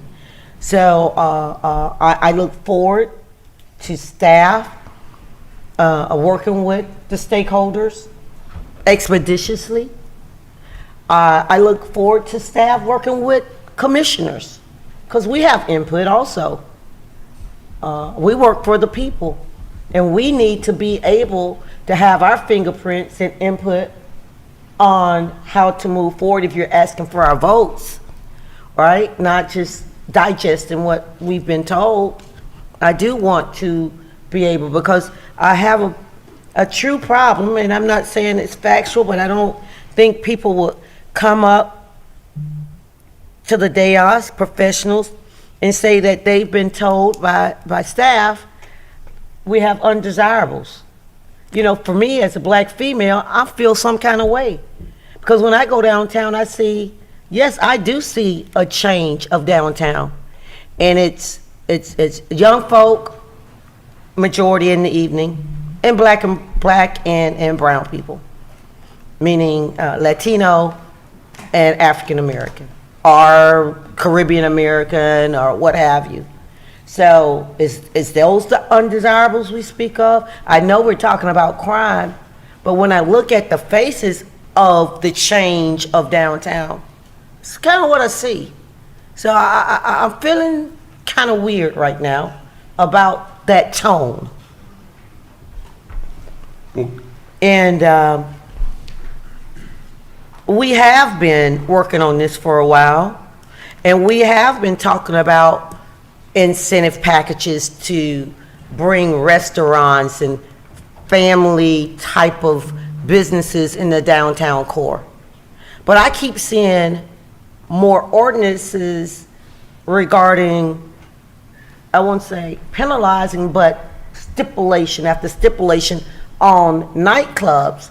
But nothing have came forth in the last year and a half since the shooting, or even prior to, about how we're going to incentivize and what's the plan on bringing these new operators that we all would want. I love sitting down and having a dinner after coming from Dr. or even before going to an event at Amway.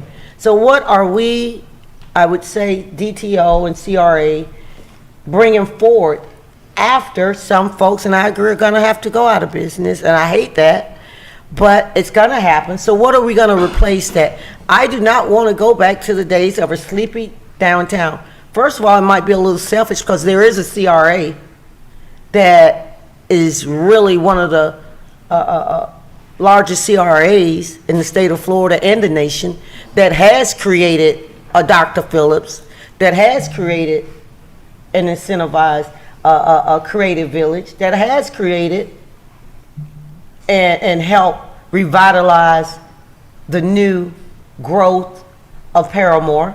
So those things we have to also consider when we're talking about bringing new folks and just shutting down our downtown.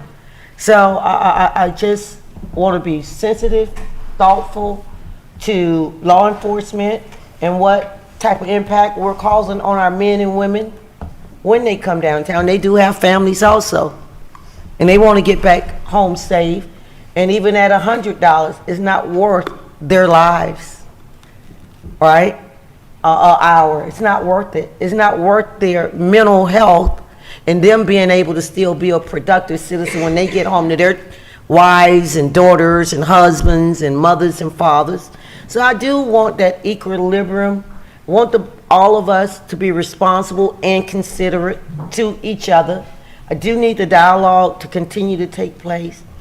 But with all due respect, I do think 6 weeks versus coming to the next council out in March is a reasonable request from Mayor Dyer to go ahead and pass this first read so that we can at least continue the dialogue. I will be holding staff in that time frame to give me a briefing towards the middle of February on where we're at with the stakeholders. I expect at least 2 or 3 meetings, not just done at a community DTO meeting, David, and say you can come up to me to talk.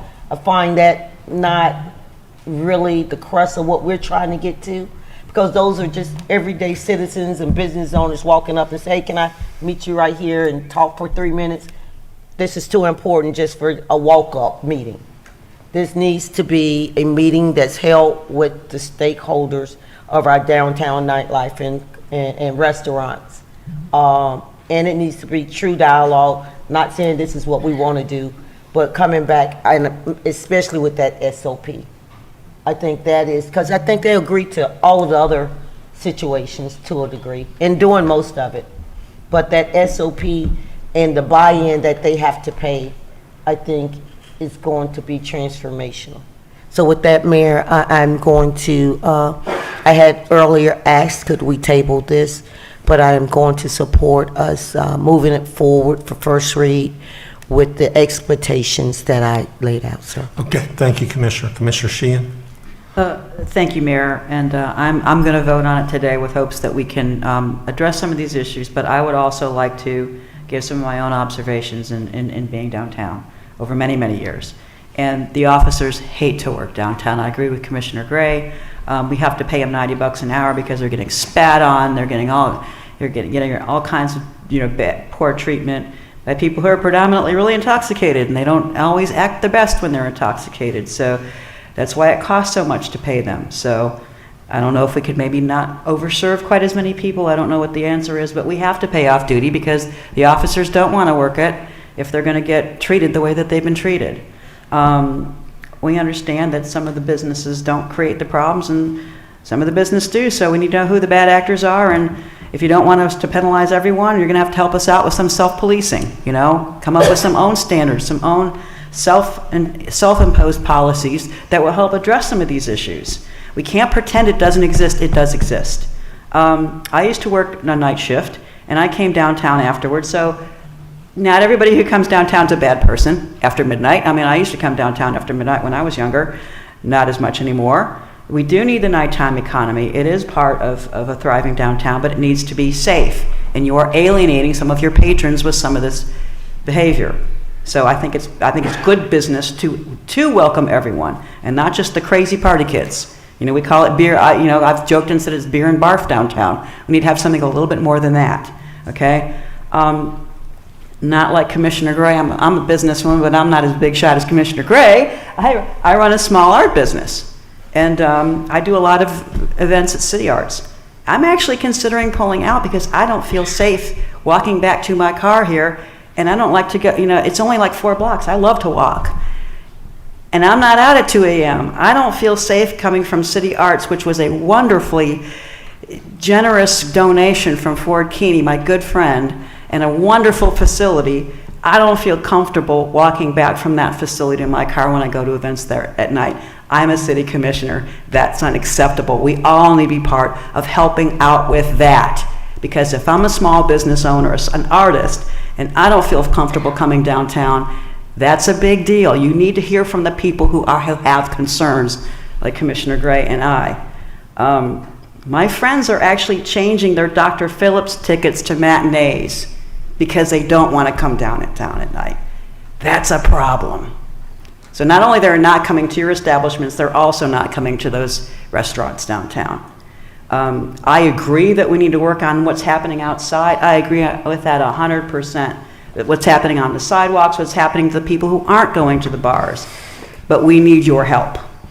And we cannot pretend there is not a problem if we are spending $40,000 a weekend on extra patrols. We cannot pretend there's not a problem. Mr. Reynolds is right. The residents in my district are complaining, and they need to be heard as well. So you know what? It needs to be a partnership. We can't stick our head in the sand and pretend there's not a problem. So let's work together to come to some solutions together, okay? And that's all I have to say. Thank you very much. Thank you, Commissioner. Commissioner Burns. All right, thank you, Mayor. Just wanted to say a couple of things. First, I'd like to say thank you to Chief and David and staff for pulling this together, as well as the operators and business owners for expressing yourself this afternoon. We do have a problem. You know, we do have to make sure that our downtown and our general city of Orlando remains safe. So there's things that we do need to look at. So I do appreciate, Mayor, your offer to push this second read back a little bit so there can be more time for discussion, because I do think we have an opportunity to come to some agreement. You know, when I look at the ordinance, my main concern, I'm all for the metal detectors and the counters and the monitors. My concern was with the additional policing staff, and that being the burden of the business owners.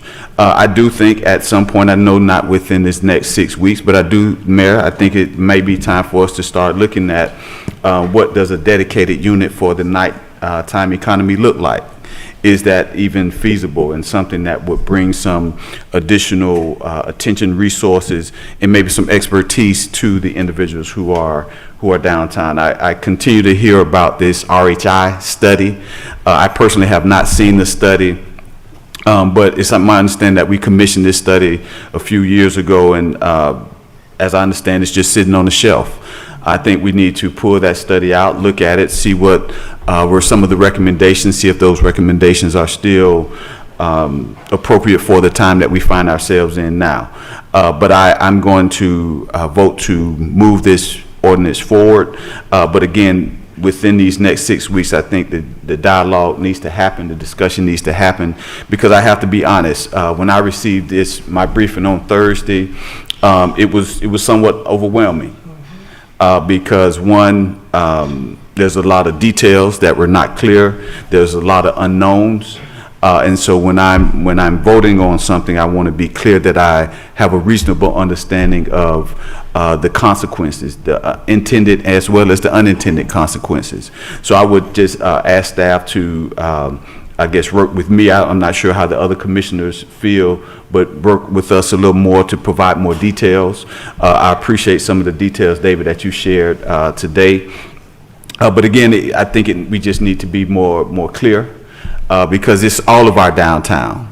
District 6 doesn't encompass downtown, but I come downtown. Members of my district, they come downtown. And there are some concerns. But again, I believe there are concerns that we can address if we come together, talk, and just work together. So thank you again, Mayor, for pushing this back a couple of weeks. Thank you, Commissioners. Commissioner Stewart. Thank you, Mayor. Let me try to bring us in for a landing, if you don't mind. I had the honor of having started to work downtown in 1965. So I'm a little bit ahead of some of y'all. I've been in downtown, don't say that, Tony. I was born in that year. But I've seen downtown go through an incredible amount of changes in the last 60 years. And a lot of that has been done because of what the city has done to try to make downtown a viable downtown. I think we're on that cusp again, and I think we can get there. But I will tell you, I won't want to repeat everybody because it's going to be a long night, as it turns out.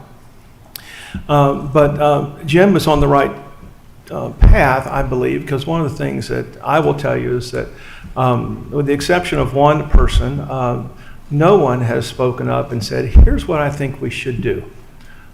Your answer has been, let's just stop it. And we've been kind of just stopping it for years.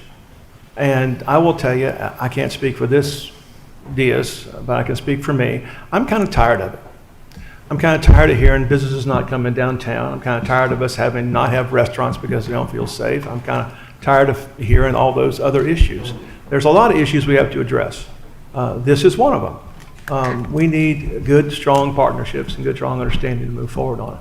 Mayor, I appreciate you moving it back a little bit. I'd like to be aggressive on it to make sure that we're getting some solutions moving forward.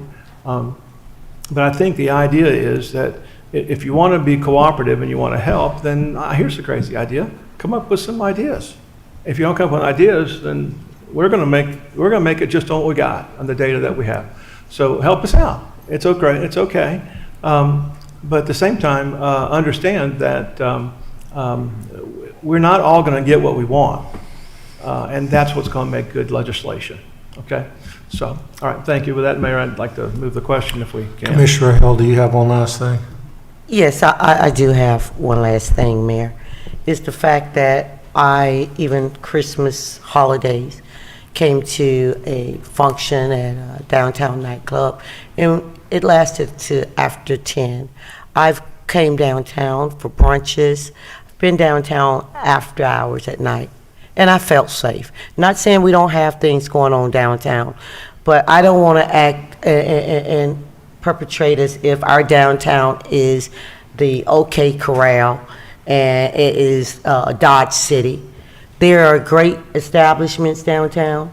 I have gone, maybe because I grew up in Paramore and these kids grew up over in College Park. I don't know. I know, I'm just kidding. But I have came downtown.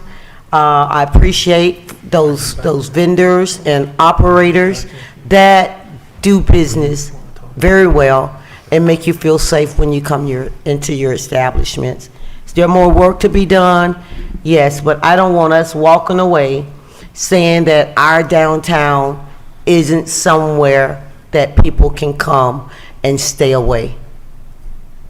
Thank you, Mayor. Okay, and just Commissioner Sheehan, I'd like to go to the matinees too. Not out of safety reasons, so. Okay, any further discussion? Maybe because you're getting old, Mayor. Yeah, that's it. You go to bed at 8 o'clock at night. Any further discussion? Hearing none, all in favor of the motion indicate so by saying aye. Aye. Those opposed, so the motion carries. Madam Clerk, we don't have any other general appearances, right? No, Mayor. Okay, then we will stand adjourned.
As part of the American Cities Climate Challenge, we partnered with OUC and the Science Center to bring the Orlando Tiny Greenhouse today.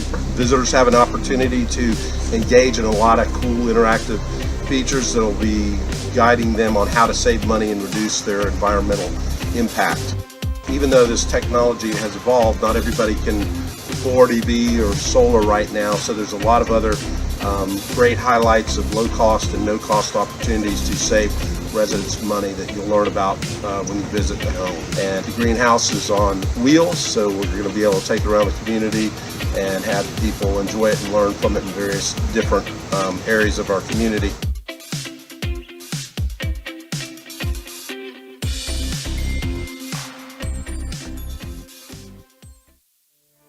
Trailing thoughts from Bumby Path. This is such a friendly neighborhood because people have been aggressively waving at me a lot today. What is that sound I keep hearing behind me? Oh, I'm dragging a child's kite. How long have I been dragging that for? And why didn't any of these nice people tell me?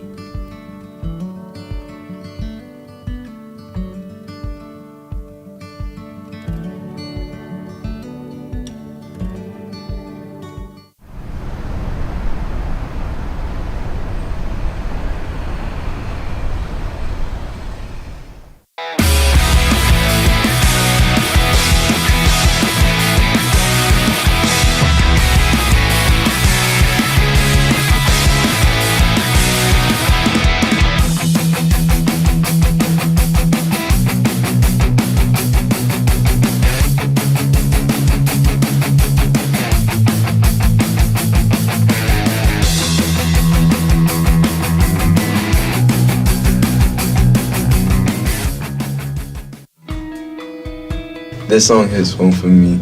You see a lot of violence outside and you get used to it after a while.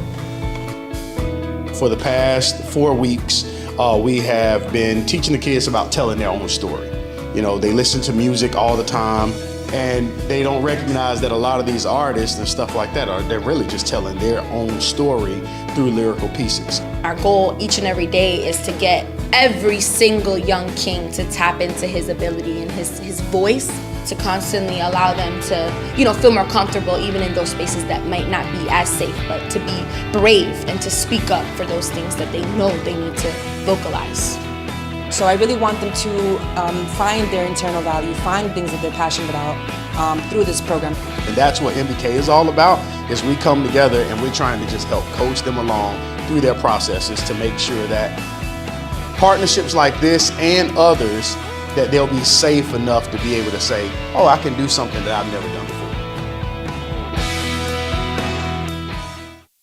What do you know about Dog Walker Watch? I think it's a great program where dog walkers like me who are out and about in their neighborhood every day, they're the eyes and ears of the neighborhood, providing an extra set of eyes to the police. If you see something, say something. It absolutely makes a difference because it will weed out the crime because they know that we're saying hello and greeting and that we've made eye contact and that I see you. It's easy. You're going to walk your dog anyway. You're going to say hello to your neighbors anyway. You're going to be walking through on a daily basis, so it's just important to contribute back to your community.